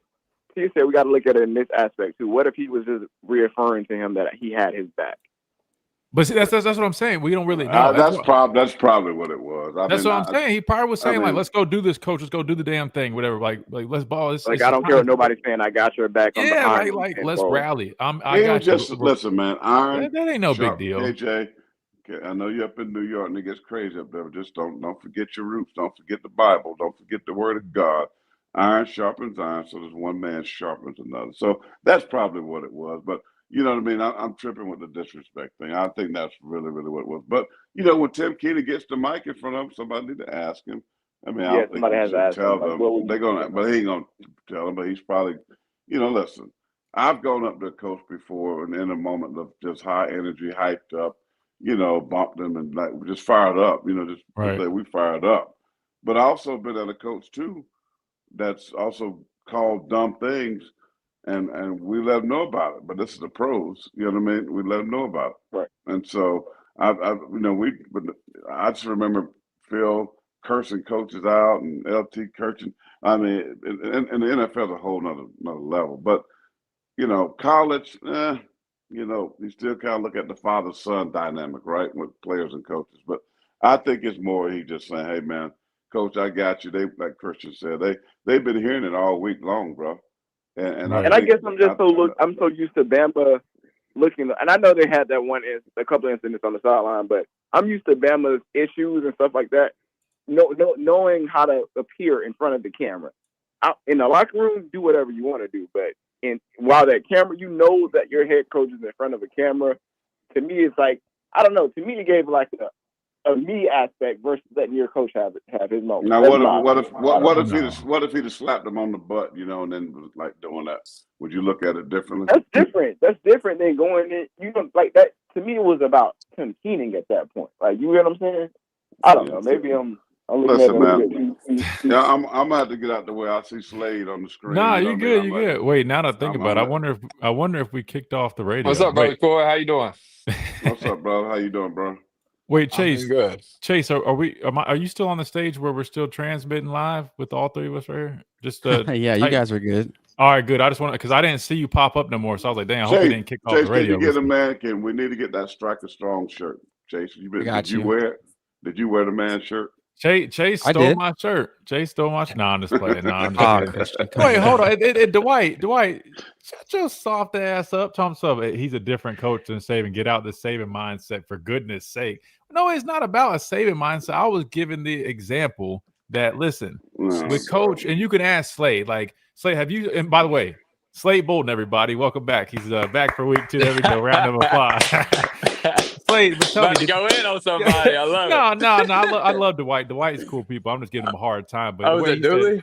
He said, for goodness sake. Yeah. He said, for goodness sake, get out the Saban mindset. No, it's not the Saban mindset. No. Did you see the clip of Tim Keenan in Coach DeBoer's ear? Yeah. Did you think that was disrespectful? What did you take away from that? Just real quick. You know, it goes back. It's funny. Well, here we go. It goes back to Saban. Not in a million years. Not in a million years would a coach or a player go up to Coach Saban and from what I can assume what Tim was saying. Right. But I don't think a player would ever done that to coach. Now, they may have a different player-coach relationship. That just wasn't our player-coach relationship. Right. To me, Coach Saban, it was all more business than it was personal. Yeah. Right. He Exactly. he had his babies though, and we can name a True. few. True. But I just think, look, a lot of criticism, a lot of things have been negatively said about DeBoer, obviously for many of reasons, but I don't think it's anything wrong. But to me, it's Different. it is. It's a different perspective. So I personally never would say something like that or get in coach's ear. I don't think I ever did. Nah. I never talked back to coach. I don't think I even said. There weren't times where there's meetings where I said more than 10 words because it's so funny. Like, he would tell you what you needed to hear. He may not wanted to hear it or like to hear it, but it was most of the time it was true. And it was, yes, sir. Yes, sir, coach. Thank you, coach. That is for the most part. Right. Now, obviously, he let you get your 2 cents out sometimes, but yeah, I saw that. And, obviously, like, I'm wonder what Tim was saying. Like, I was thinking the Chris, I got same a question.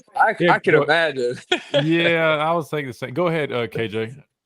So, Slade, I got a question for you. You said you wouldn't have did that to Nick Saban. Would you have done that to Lane Kiffin? Because I've heard stories about when Darius Stewart had to put his hand, put them paws on Lane Kiffin before. So would you have done that to Lane Kiffin?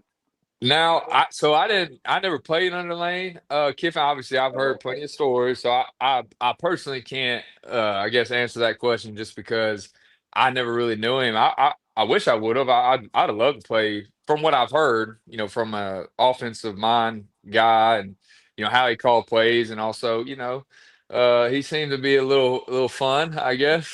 He had his moments, right? He had a serious side, though. I'll be honest with you. I don't even know if people really would have done that to him. I mean, because I was with Lane. Obviously, I was on the defensive side. But, off the field, he was cool. My dad knows him. He's cool as hell. Off the field, he's like a bro. But on the field, he was locked in. I'll be honest. I don't even think people really would have done him like that. Only person would have been Coach Saban, which we've seen plenty of clips of Coach Saban in his ear on the sidelines. But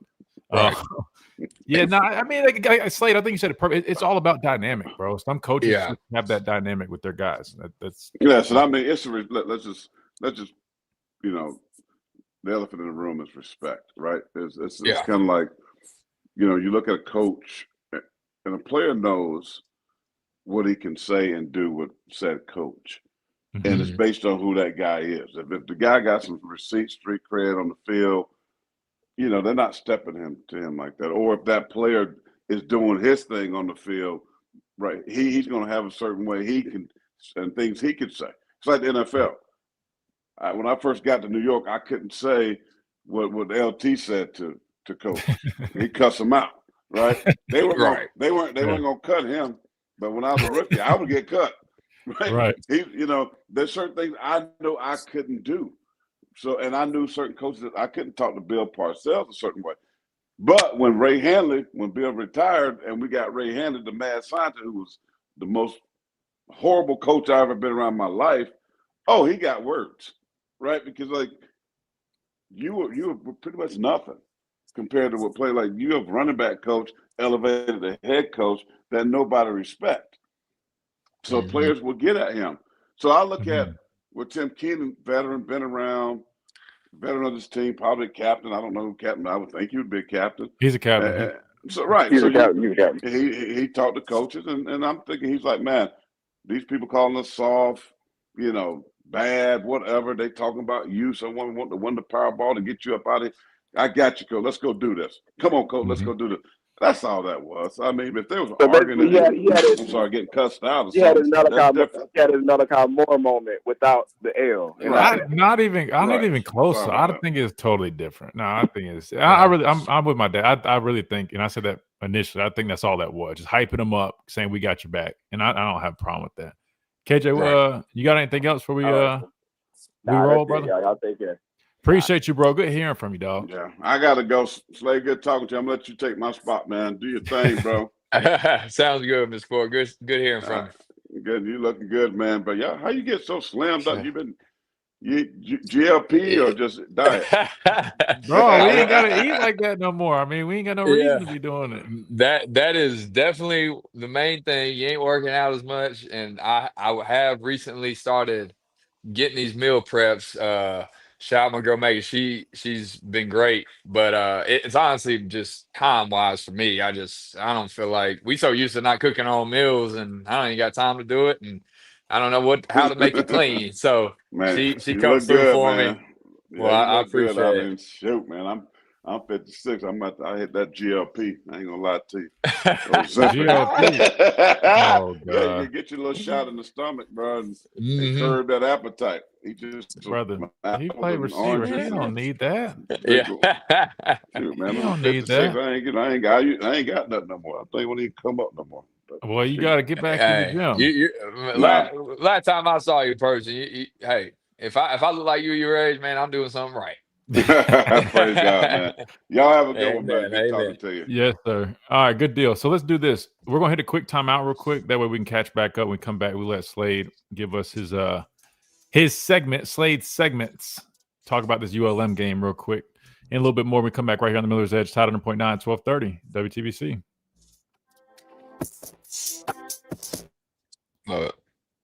We'll be quick. Yeah, I was about to say we can chat over here because we still got the YouTube stream. I know you got to roll in a second. No, don't even worry. It was at 11, not at 1. So it Oh, worked so out you're good. perfect. Oh, Yeah, bet. All right. I'm great. Yeah, Oh, perfect. I totally 11 has a 1 in it. So I looked at the calendar. I was like, oh, I remember looking at the email, not at my calendar. Yeah, no, you're good, bro. I literally thought I had something scheduled this morning, and I literally was ready to roll, and then I realized, bro, it's tomorrow. No, well, dude, yeah, I did. I literally just said same thing, bro. Counter discipline is different than counter structure, in my opinion. Like, fair. I have counter discipline as in, like, if it's on my calendar, I'm gonna make it on time and go on time. But facts. Building your own calendar has been tough because we've always had our own structured calendar. Hey, you got to be here at this time for whatever class, study hall, film, practice, you name it. Facts. So that new careers. That's another thing that's been tough. Oh yeah, no, hey, I feel you, brother. You know, you're right. That structure is different when you're doing it on your own. See if we had anything in the chat real quick while we're on this timeout. This dang dog, relax, buddy, relax. He wants to be on the show. I have a mini golden doodle, and he's so needy, bro. Like, hold on, he just sits here at my feet. I was saying, oh my goodness, look at him. Goodness.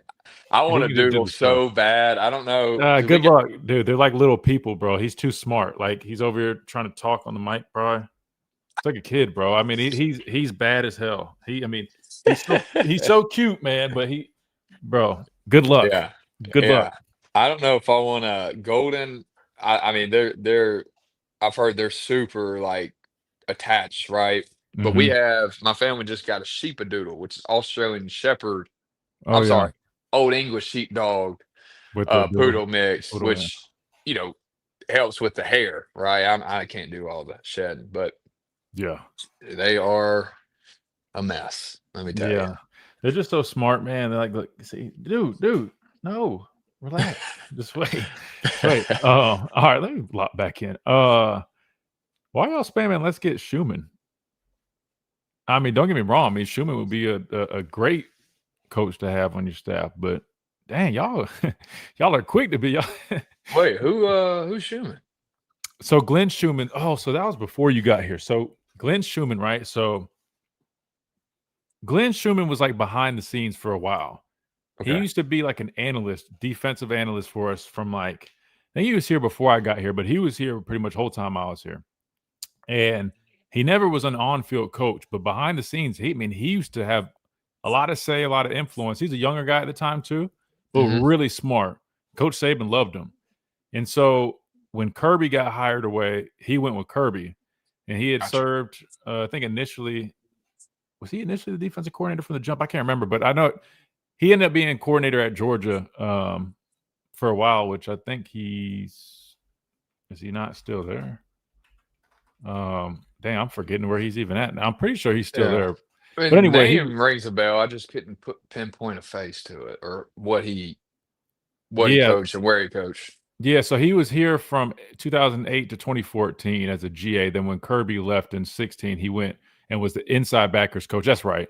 And then he was the co-DC from 19 to 23. Then he's full-time DC since last year. So obviously, people look at him as, guy under Saban's tree, Kirby's tree, and he's a hell of a DC. But yeah, I mean, I guess just let everything play out right now. But obviously, if you were to hire someone, I'd be all for it. I mean, dude, I know him personally, man. He's great coach, man. Really good coach. Yeah, and I mean, putting a goose egg on anybody is no, it's good. It's really good. Yeah, because look, obviously, like we said last week, like competitively, talent wise, compared to us, different spectrum. But I think those smaller schools, they still have athletes that can make, they're going to get away with one, right? You feel like they're going to get away with, a busted cover every now and then, right? Especially if you get the backups in. But I mean, everybody going through, that's what somebody said earlier, it's even like 17 to 17, no matter who you're playing, even if you're throwing on air. I mean, that's perfect execution. Like, no matter who you're playing. So, I mean, from that perspective, you're 100% right. It's still impressive. You just got to build off it. All right, here we go. I'm about to come back. Okay.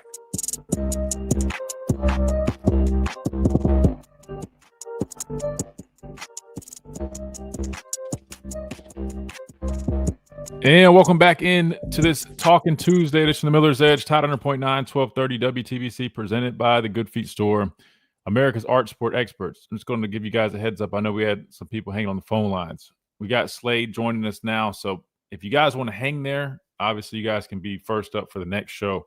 I apologize, but we got a guest to get to. And so we got to rock and roll because we're excited to be joined again this week by former Alabama wide receiver Slade Bolden, who you guys already heard him, already introduced him, but welcome back in.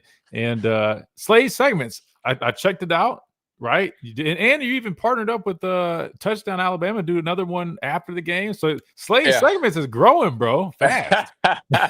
Well, it ain't growing fast. My knowledge of editing videos, that's what's still slow. But luckily, I've done Bring the Juice podcast a few times, and the video editor and filmographer over there reached out to me, and I know him well. We're good buddies, and he's like, man, obviously, like I have love for you, want to help you, and he's like, I think this could be a good thing, and because obviously me doing it, I mean, it's just talking ball at the end of the day, but you want it to look clean, you want it to make sense. So he's been helping me. Look, the only thing is, he's got a job with Bring the Juice, so it's not like as fast as we like it to get done. But I dump like 30 minutes of film stuff on him. I get it. That's not easy for anybody, and hopefully, eventually, I could pay him or pay anybody, at this point. But Touchdown Alabama has always been supportive of me, and their guy John Ivory reached out to me. He's like, "Hey man, what about doing a post game reaction? For the rest of the season." I'm like, "Man, I'd love to." And I was like, "Hey, I might be at the bar." And he's like, "Well, hey, it's more authentic." I was like, "All right." So one of the guys that does that, it's a Bama watch party bar, and the guy that does their videographer stuff, like he kind of set me up there. Which I was just going to probably film a self video, but it ended up working out. So, hey, anything I can to, I guess, get the brand out there. hey, it's coming along, man. No, I love it, man. And obviously glad to have you back on here. Speaking of ULM and your post-game breakdown, man, just give us a quick little, I guess, review of what you caught. We were talking about during the break before we came back on here, obviously, 73-0 victory over ULM, right? I know even we talked about it. I mean, the opponent, we already know what to expect there, but there's a lot of intangibles, a lot of other things, factors we wanted to see in this game. I feel like we obviously saw that. So from your point of view, Slade, what did you see in that big victory we had last Saturday? Just from last week going into this past game, the biggest thing I wanted to see is just a change in mentality. To me, that was the biggest issue. We spoke about it. Man, win or loss, like you're gonna have mistakes. You're gonna not have success on the offensive defense side of the ball at times, right? It's how you respond, and it's also like, are you making a mistake fast? Like at the end of the day, play fast, play with a kind of a vicious, savage mindset, like we always were used to seeing from especially a Bama defense, and also just from the interior O line. Like that's one thing that I was just hoping for, and I thought, and even with offense on execution standpoint, I saw exactly the way they needed to respond. I thought they responded in the best way. And yes, like they made a statement. Like, and I love that. I love that in my hometown team, unfortunately, ULM. But not that I don't have any ties, but other than, some people I know that went there. But Yeah. I think from an offensive standpoint, we had a lot of big explosive plays. I felt like the O-line did a really good job of creating good pockets for Ty. Man, 17 for 17, over 200 yards before half. And I'm not even a stat guy. Like even when y'all see my Slade segments later on, hopefully today, I don't even know what Jeremy Bernard went for, all the other receivers, running backs. Like, I just want to watch how they play. And I just want to watch film and give my perspective from just film directly. And I thought we looked a lot better, especially in the passing game. Now, we did run the ball well. I think we're still struggling a little bit from an interior line standpoint. And to me, from offense and defense, I just felt like we should be able to generate more push. It just from interior. Now we were able to get some outside zone plays rolling, and some good, just initial inside zone from the gun. But you gotta set the run up early. I mean, look, a lot of things have changed in football. The Right. game's more spread out. It's faster, right? There's RPO, especially in college, but you still got to establish a run game because that opens up play action. Yep. You get guys' eyes in the backfield because now they're worried about the run. So you have to establish that to be able to get these playmakers the ball, like Jeremy Bernard, Ryan Williams when he gets back. And I mean, it was cool really to see all the younger talent get opportunities. That just shows like, hey, we got some really good young talent. We're building confidence in these guys, which is crucial moving throughout the season and obviously next year, but throughout the season, because this is what's important now, having those guys, because God forbid someone gets hurt, we need someone to step up. So I really I like seeing number 17 get involved. I thought he has, good wiggle, good yak after the catch. He displayed some good yak. But man, Ty just was really impressive, and I knew he had all the talent. But with the way the offense responded from last week, from an execution standpoint, was really cool to see. And man, like I think the coolest thing I saw was when Isaiah Horton scored, and what a beautiful ball by Ty. Yeah. It was basically drop 8, cover 2. And I mean, just beautiful whole shot. And it may have been Tampa. I couldn't really tell where the linebacker dropped, but just coming up in the pot, or outside, kind of out of the pocket, but moving up into the pocket, kind of a run, and being able to make a whole shot throw right there, right by the corner of the end zone was such an impressive throw. But after that, the camera went to a different angle, like how we're faced. And you could see, Isaiah Horton getting up, scoring, celebrating. But in the background, I saw my guy, I think he was playing right guard, number 64. I'm like, Oh, Michael Carroll, the freshman. yeah, he was so fired up. I mean, Oh, just yeah. gave like just all these fist pumps. And to me, that showed more than anything than just the play itself, because I saw, hey, these guys want each other to have success. I mean, O-line, just like D-line, don't get a lot of credit a lot. And, they're not going to show up on the stat sheets, because it starts up front at the end of the day. But seeing how fired up he was for his teammate to score, and just you could see some passion and some fire, and that's that's what we wanted to see moving forward to this game. And on defense, guys were getting to the ball faster. I thought we had so much more sense of urgency. We created more pressures, but just to be super picky and technical, I know there was a time where we got to the quarterback, and this has happened a couple times. We didn't capitalize on a sack, and the quarterback was able to get around. Now I get it, looks faster than those big guys up front, but was able to get around the edge. Look, he gained 4 yards, nothing crazy, but we face another Castellanos or a more dual threat guy. Those negative plays or those opportunities to cause negative plays in a sack or tackle for loss They all end up count. become a big play if a guy's really good with his feet. But I mean, getting 3 turnovers, that's contagious, right? And I think even DeBoer said in his post game interview, guys flying around, getting to the ball, making big hits. The Bama of kind of the old, right? We love comparing, huh? But I think that for any team, regardless of Bama, DB's flying around the ball, defensive line, outside linebackers getting pressure, causing havoc, because on that first pick by Jefferson, that was all due to pressure, right? Yeah. And you cause havoc, you get in a quarterback's face, you make him uncomfortable, he's going to make mistakes, and whether that's bad throws, bad decisions, and obviously we got a hand on his arm causing a bad throw. But man, I thought some of the guys played really well. What was more probably just a shout out one individual player. I thought Dre Kirkpatrick was coming with it, and I texted his dad, senior, because I got to chop it up with him a few games last year. We got in the same box a couple times, and obviously he was speaking highly of his son, and he was a freshman.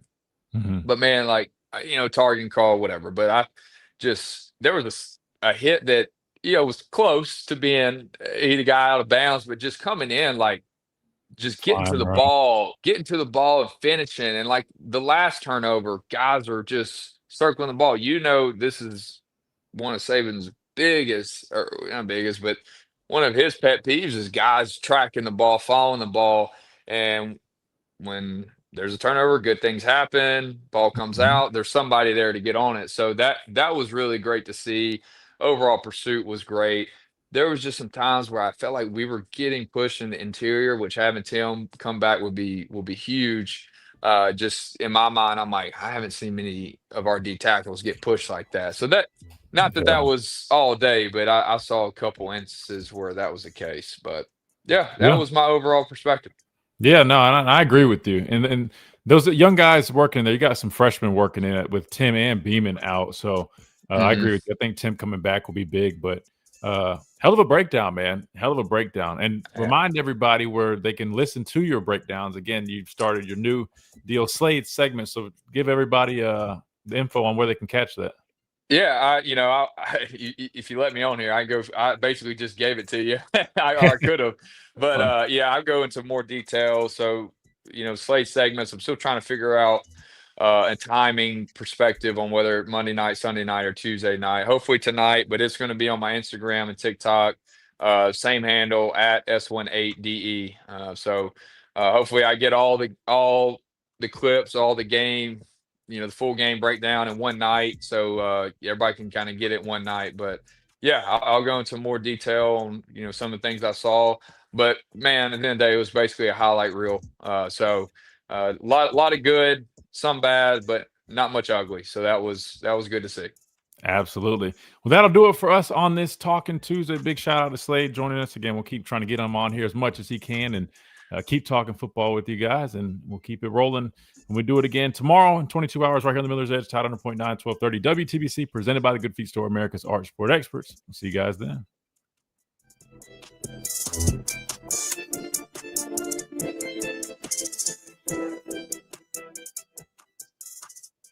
You've been all right, cool. Yeah, sorry. I hate that I always feel like I'm rushing you off. We got to no. I can go on there, so I'm like, now I don't want them to get pissed at them because I do that all the time, always going over. Oh, dude, we have good conversations, man. We always have good stuff going. I'm like, dang. I know. I'm the same way, but obviously I can get to talking.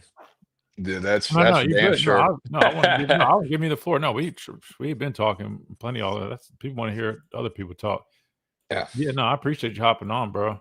Of I'll course, yeah. Let me know. I mean, if you want to, shit, if you want to get a slot in, like I did anytime, usually 11:30 to 1. I'm pretty available. I mean, you know, some days I take 2 hour lunches, but 12:30 is a good time.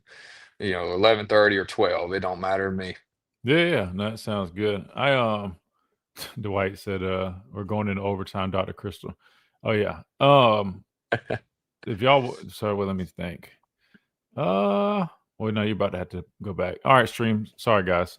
I was going to say if you wanted to ask Slade a couple questions real quick, but Yeah, go ahead, shoot away. That's fine. I was about to say if you guys want to ask him something for a couple minutes, real quick. I forgot we still were going on YouTube. That's my bad. But yeah, we'll definitely just tell me whatever schedule works for you, man. Like I said, I mean, we'll squeeze. I mean, normally it's me and my dad chopping up, then we'll get people hopping on here in and out. But I don't have anybody else that's like set, which I need to do. I need to have it so like we just have people set on certain days. But normally I just Yeah. I don't know. Yeah, well, things change, schedules change. You never know. I mean, Tuesdays are a good day for me because, like, with my job, if I ever like set a meeting or something, I usually look more towards Wednesdays and Thursdays, if anything, or Friday morning. So So we Monday can do or either or, Monday, but to be Monday, honest. Tuesday, both. If you want to hop on, like I said, you can hop on as much as you want, bro. If you want to hop on here 2-3 times, like I said, we're just kicking it, bro. Like you saw with my dad, bro. Then Yeah. he called, like, bro, he's smoking his pipe. He's a big cigar guy. Now he's got a pipe, which again, it's tobacco in his pipe, guys. I know somebody was asking. It's tobacco. Yeah. It's just tobacco. He's a preacher, guys. Relax. But Right, he's right. sitting on here like that's how it Yeah. is.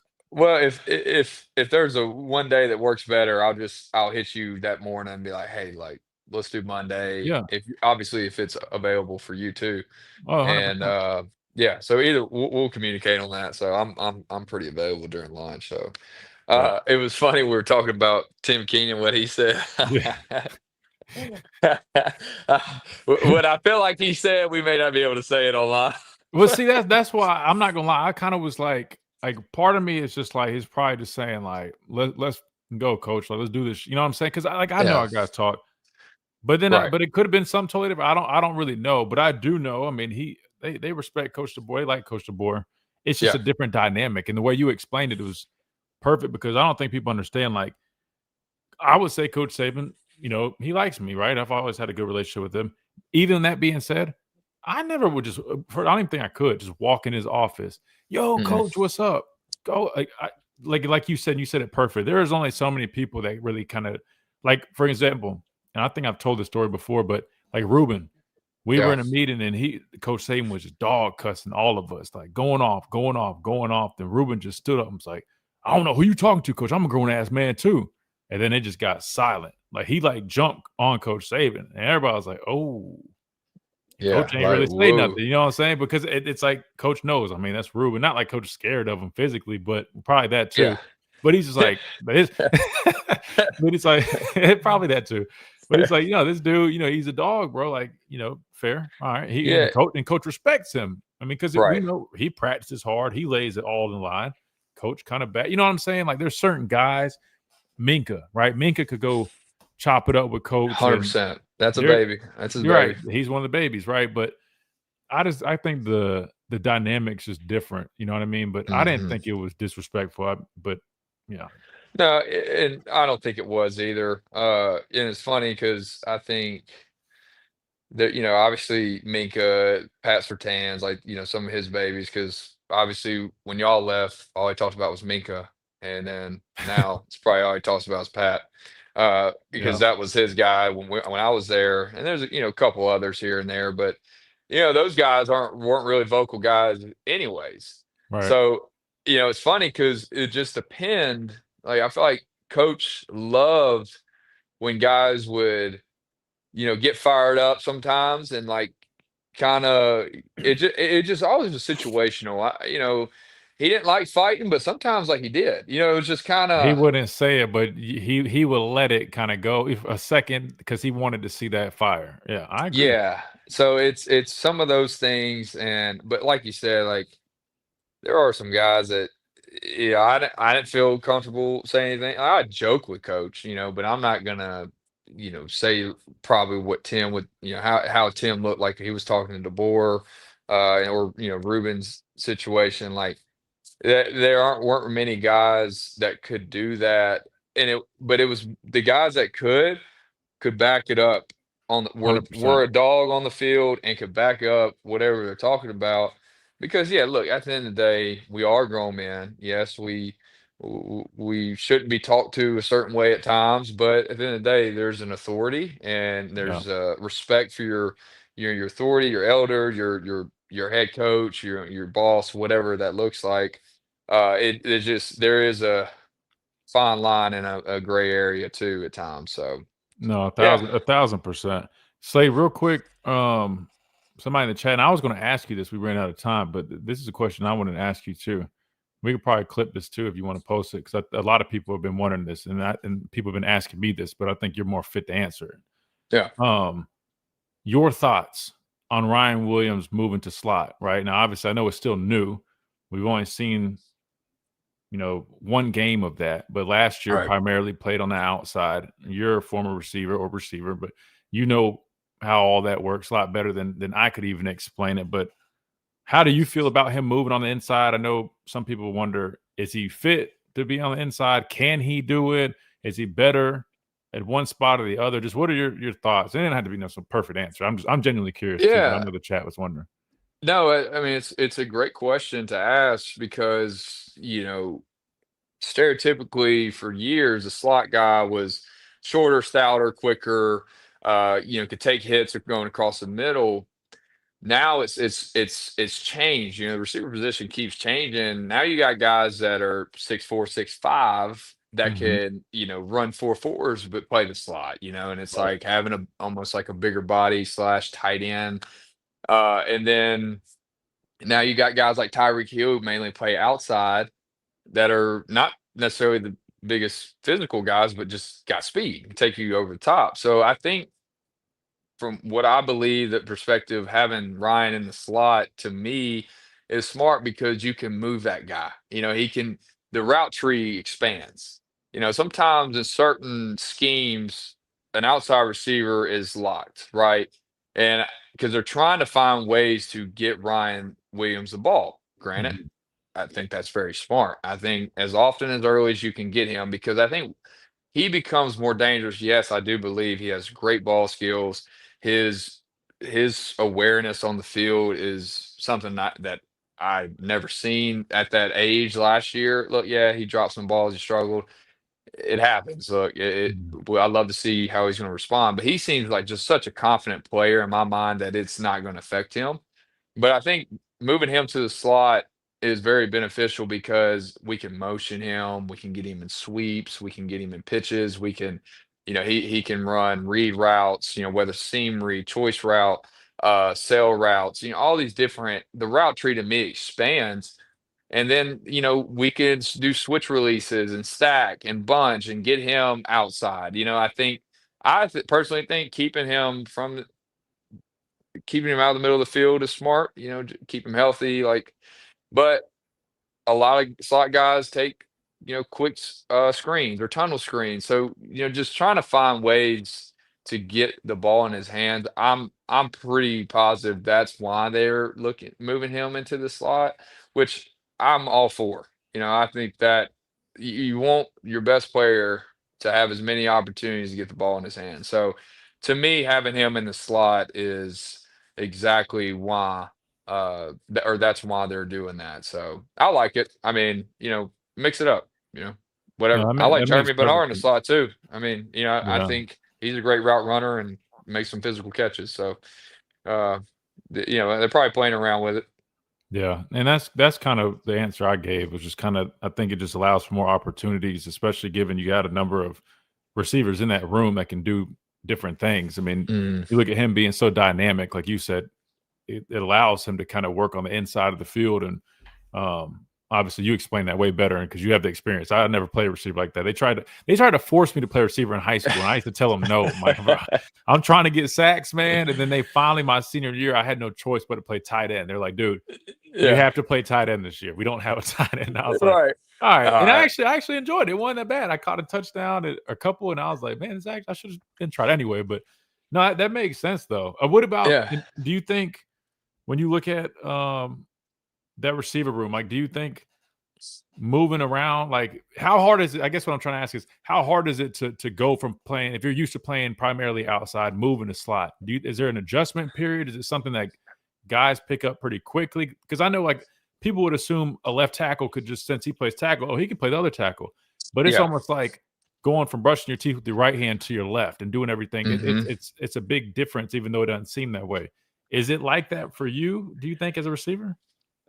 It's not near as tough as something like that. I think, I mean, I can give you a personal situation in my career where it happened a little bit at Bama, but mainly I was a slot guy.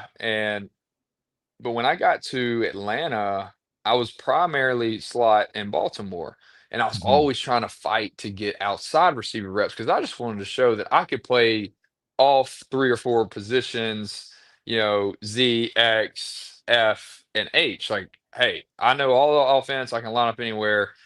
And so I was always fighting to get outside reps. And then I got to Atlanta, and I mainly played outside.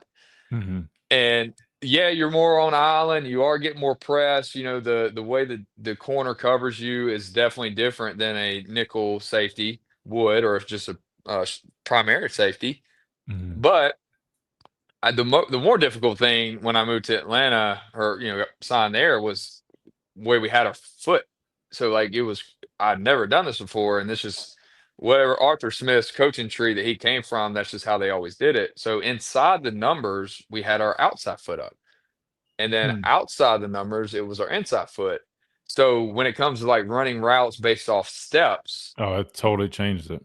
Yeah, and even like certain releases. So that was more challenging than just going against more press corner, whatever on the island, because I felt like I could always run those more outside type receiver routes. But yeah, it was different because I've always been inside foot up, no matter where I was my alignment was on the field. But yeah, I don't think it's as difficult. Yeah, if you've never seen press in your life, yeah, you're going to get pretty shocked. But when I came to Bama and I was with, like, I don't know, 3s or 4s, right? After I moved back from safety, which is funny. You're talking about playing tight end. It is kind of fun. I was like, oh, I get to hit somebody for once. I'm not getting hit. I don't know. Do you remember me playing safety that once my first spring semester? I think I actually do now that you say that, but I forgot that you did that. But now that you say that, I do remember that. But hardest semester of my life, let me tell you. Oof. Dude, Diggs started as a receiver. I don't know if you remember that, but Diggs started as a receiver, then he ended up moving to corner. And we had somebody else that also similarly did Cam Latu.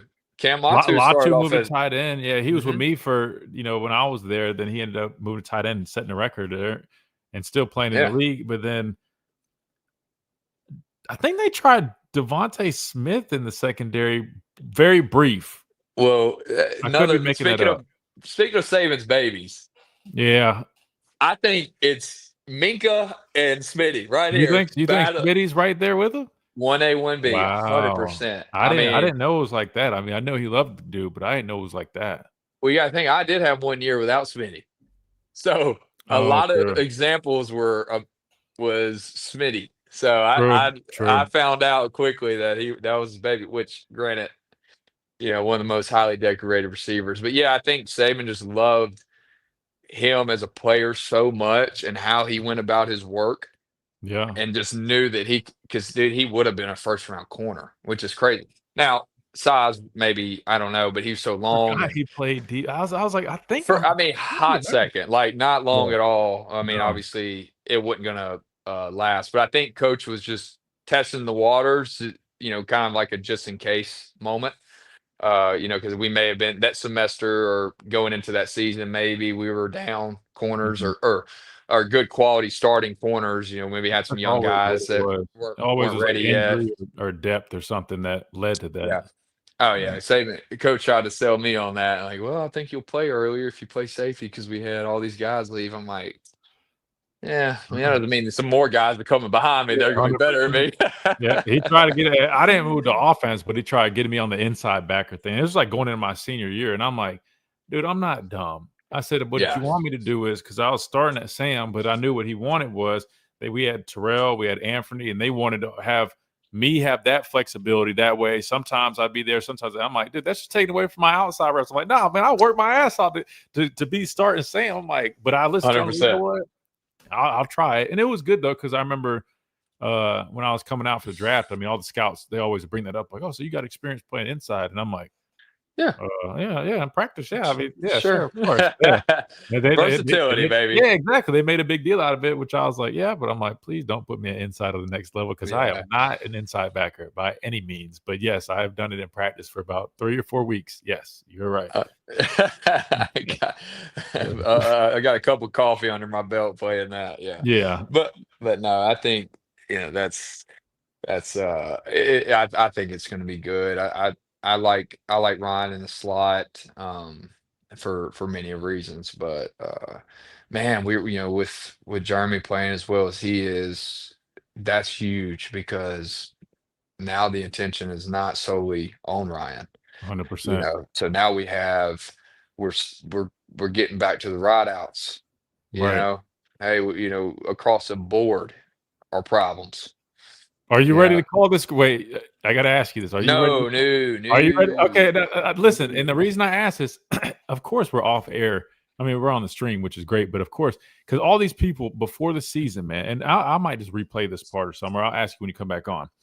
Before the season, the people were literally talking about this receiver room and saying this is the best room we've had since when you were there in 20. They say 2020 or something like that. Well, 2019 would have had everybody, all the guys other than Jameson. Mm-hmm. Then 2020 was y'all ran the table, obviously. You, Smitty, Metch, and Waddle. And Waddle. So, yeah, that's right. And then 2021, when y'all played the national championship against Georgia, right? Mm-hmm. That was J-Mo, you, Mechie. I think that was probably about the key guys. Corey Brooks came up big for us that year. Oh, yeah. Times. Auburn game, I think he had that play or something like that.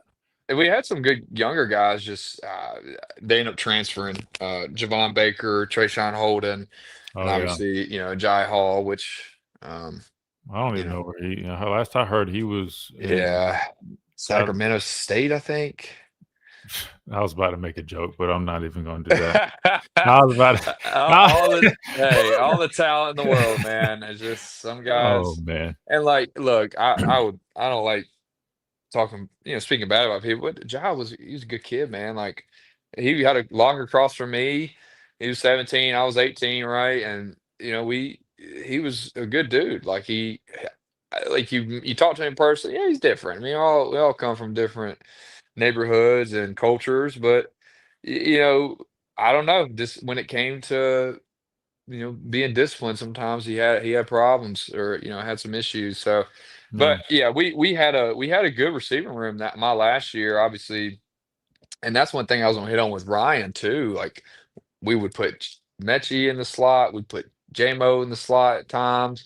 Now J-Mo is more like for like a inside, or we call it chop route, basically inside fade, get him rolling. But yeah, I mean, there was guys that were primarily outside receivers that would come in the slot even before Ryan started too. So I mean, shoot, I think Smitty would get in the slot too in 2020 every now and then. I feel like nowadays people line up all over the place. Honestly, I think like you were saying, like the standards have just changed. Just like you said, like, because I remember somebody was saying like, Horton's a better fit for the slot. I'm like, the guy that's 6'4", whatever. I'm like, technically speaking, like traditional standards, he's more of an outside guy. But I'm like, but because of what you're talking about, things have changed. It really doesn't matter as much anymore. I feel like as like the way it used to. I mean, guys kind of move Some around. guys, some guys like I always felt like I could probably run a better choice or return or juke route than maybe JMO. Right. But Oh, JMO's 100%. so damn quick and fast that like I don't know. Right. But Those guys are better on the outside with that straight line speed, 100%. yeah, But like you said, the shiftier guys that are going to be running was like China routes or what is it like the fake in and then out? Is that hmm China? What is it called? y- Or maybe I'm like a thinking of a juke toy. or something. So y'all go in, y'all start to come in, and then immediately, break like Yeah, flat out. like it's called all kind of things. The verbiage is probably different. Well, I don't Juke know. was more you could. It was a read kind of to go in Almost and like y'all out. about to come, like it's like you take a step or two into a mesh, then you immediately stop on a Return. dime and a return. Okay. Yeah, that's normally a return, and then I'm trying to think what would be outside back in. Not you're not turning. You're facing the same way the whole time. Some of my terminology kind of has left my brain too, dude. I'll be honest. Trust I me, had to I go. understand. Well, that's why because in my head I'm like, wait, I just said China route, but then I'm like, I'm confused. I might be mixing that up with something else. But Well, y'all call things differently too, like okay, because I for was about to say defense. I'm pretty sure we called something like that China.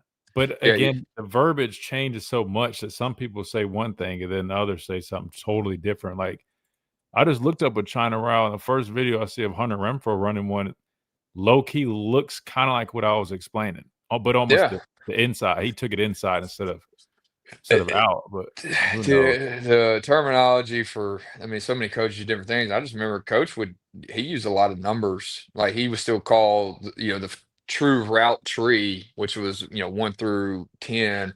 And he would say, like, because I freshen up on my terminology, I got on YouTube just so I can, like, I obviously know what I'm looking at, but But you want it's sometimes, almost like you got to double check just to make. yeah, I had make to sure do when I got back in the broadcast that I was doing. I was like, wait.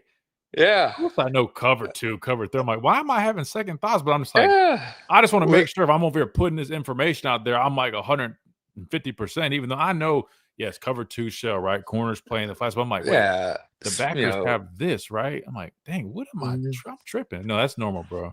Yeah, and like I was watching actually one of Saban's, I think it was during they were doing some coaches clinic, and he was describing some kind of way to play a certain scheme, and he Mhm. said a 7, which was a corner. And I was like, Right. I hadn't heard that in a long time. I was like, okay, I see it, but Coming back. and also like even calling safeties always go 2 high, 1 high. It's like, oh, post safety, split safety, right? Right. So even like little things like that, I just kind of forget sometimes. And shoot, I remember I was literally the video I was watching was Rip Lewis match. I'm sure that's ingrained in your brain, but I forgot like that, like essentially is almost, it's like, God, the way y'all played it, that was unique. It was because y'all played it all the time. I remember going Right. against it every day. It It gave was, us pretty much gave us match principles, right? So like some people normally in their cover 3, right? I mean, if the backers had true curl flat, right? yeah. They're just literally they have a landmark they're dropping to, right? Normally, 10 deep, 2 outside the hash, something like that, and then play it deep to short. Obviously, trying to run through that curl window or the slant window. But with Ripley's match, it allowed us, if we didn't have an immediate threat to our flat, we would match, the seam, right? Because obviously in cover 3, the seams are vulnerable, right? Because it's a single high coverage. And so, yeah, if we didn't have immediate threat, we would end up carrying that. And but I'll tell you this though, I always tell people though, like he's so genius because I don't know if he necessarily created Ripley's but he definitely was like Him and Belichick, I think they kind of did, yeah, right? But yeah, I they just came from that. but they're so smart because like everybody else like, oh, like my dad, he's old school and he just like, oh, you need to make it simple, let guys drop it. I'm like, the part you're missing, like, yes, it's more simple when you give guys landmarks and they just go, they're doing buzz drops. But see, for you as a receiver, you would probably love that because it's spacing now for you. You're finding pockets. You're just trying to get to that window. Even if your landmark might be one thing, you have a guy sitting in that hook. Yeah. You have a relationship with your quarterback. You kind of feel it out. You're trying to get open. Boom. He hits you if there's no pass rush, right? But Easy for to us, read. right. with us matching stuff, it kind of throws y'all off a little bit because I might initially be running with the tight end down the seam. I see the back flare, then I'm breaking off. So now he initially thought, okay, that tight end was covered up. Let me go to the back. Now I'm breaking on the back, and it ends up being a 2-yard gain versus if I immediately dumped off of that tight end, he might have had a quick seam, to that tight end for a bit. You know what I mean? Like it just helps. It helps kind of like cover your ass on a whole bunch of different stuff versus just saying, all right, we're getting covered 3, single high, just buzz out here. No, we're trying to hang on stuff, to hold on just for a little bit to help this guy out, then get to my responsibility. Then we break. Dude, our defense was complicated as hell, but there was a rhyme and reason for everything, and there was some type of defense for anything. He's genius, we got guys that could do it too. That obviously plays a part. Yeah, I had my battles, believe me. This is that China, by the way. See, like Travis down here. That's what we call China or something like. That's what I was thinking in my head. It's kind of like but I guess backwards. But anyway, yeah, that's God, oh man, return and people call it a Q. That's another one, but I'm trying to think what we would call out to in right there. Man, yeah, that's what. Do you know better than me when it comes to that stuff? I'm like, I know a little bit about it, but I'm like, I ain't gonna lie, I never was an expert on receivers. I learned like the numbered things, but it's almost like a reverse whip route, right? Yeah, whip's another term. Another term that people use. I'm trying to figure out if it's out to in or in to out, but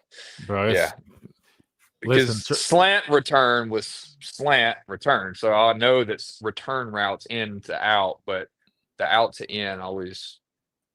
I'll tell you what, whatever the in to out, everybody is like red zone. Oh man, people have been making bank off that route, boy. And it's tough too, man. I mean, as somebody, again, I mean, I don't have as much experience covering it, but it reminds me of when I had to cover backs out of the backfield on a choice route. You know what I mean? Yeah, and like similar. Christian McCaffrey, dude, was like, he was like the final boss of choice routes, bro. I mean, He's like, so good. He's so good, bro. He used to mix everybody. I mean, talking about, like, it didn't matter what linebacker took a rep against him, bro. It could be our best cover guy. I mean, like, he's just, bro, there's something about his footwork. He's just so shifty in the way he sells, bro. Golly, bro. That's all it is. It's all about deception. No, it is, bro. And that used to kill me, bro. I mean, y'all leaning in and then breaking off real quick. Like, golly, bro. I don't miss trying to cut. I'm not gonna lie. I could do it. Everybody's like, "Oh yeah, Chris is versatile. You can drop." I'm like, "Yeah, I can, but I do not want to be in space if I don't have to, bro." Right. I'm good on that, bro. Just put me on the edge, coach. I'm good. Just like me, I'd rather have space. Yeah, exactly. Yeah. I'll invite some press, but I'd rather give me some space to work. Some room to work. Well, bro, I appreciate you hanging out, bro. I'll let you know you gotta get back to it. But yeah, let's we'll come up with a day. Just text me whenever you come up with or whatever day you think works best. Just let me know. Then we'll just schedule in that way. You can just the link is the link, and you can just hop on here. And then if you ever if say you're like, hey man, I got something I want to talk about or whatever, if it's a different day, bro, just jump on. Like I said, bro, I told Ruben the same thing. I'm telling everybody that comes on here, like, bro, if y'all ever want to pop in, bro, text me or just hop on, bro. I want to make it a space where we just literally just like we get as many of us like former guys on here and we just chop it up. Because Bro, I'll tell you this behind scenes, but a little bit later. But I got an idea, but something I really want to do, and it consists of like a lot of former guys. Is building something up, like a space for guys. I'll tell you more about it, but I think like it would just be really cool. I think a lot of people would enjoy it, man. Hell yeah. But Dude, I think I'm open for any and all things. Yeah, and I think this is kind of just like a little intro because the more we get people on here just comfortable doing it, breaking just. It would be good content because people. I know the Ryan Clark comments got people hot, like the player. But low key though, I think I knew what he was about to say. I think he was trying to explain, as a player, we don't care about the score. Obviously, as a competitor, we care about stats. Like we're not going to sit here and lie about that. But he's saying, what's the biggest rule? A win is a win, even for Coach Saban. I mean, if we beat ULM. 17-16. He would say the same thing in the locker room. A win is a win. Now he would be, a little ticked off, but like, all right, as players, like the ultimate goal of football as a team sport is to win the game. And I think he was trying to explain. I don't know if you saw what I'm talking about, but anyway, he was telling the guy. Yeah, I know. I remember exactly what you're talking about. Mm-hmm. Yeah, the guy was talking about like numbers, like if CD had a good game based off numbers, and he was just saying like, it don't really matter. As players, they don't really care if AJ Brown had won versus CDs versus like AJ Brown won the football game. At least they shouldn't. They guys shouldn't get caught up in that, right? Yes, but my dad makes comments sometimes, but I get what he's saying. But sometimes it's like, I ain't listen to this. He ain't been in the locker room. He don't know what. Right. And I'm like, I feel you, but I'm like, bro, please don't get us canceled by the media, bro. Media, you're gonna get mad, bro. Yeah, no, they're just like with anything else. There's a fine line, and sometimes there's a gray area too with it. But I'm with you. But I'll let you know, C-Mill. I appreciate it, brother. Thanks for having me. This is like my decompress. You know what I mean? Yeah. You gotta get 100%. It's like going to a therapist, but it's talking football. Hey, bro, listen, man. It's funny. I know exactly what you mean, because even like I used to always watch a bunch of NFL, but now I find myself like it's therapeutic just being around the game. Mm-hmm. Bro, I've been watching a whole bunch of NFL, I'm just like, dang, man, like it's when you do something for so long, it's just like it's ingrained, bro. It's in your DNA, bro. It really is. But I'm with you. Well, I appreciate you, bro. Be easy, and we'll set it up to do it again, bro. I appreciate you, dog. All right, C-Man. I appreciate you, bro. Talk to you later. Sir. Yes, sir. Sounds good, bro. All right, bye. Later.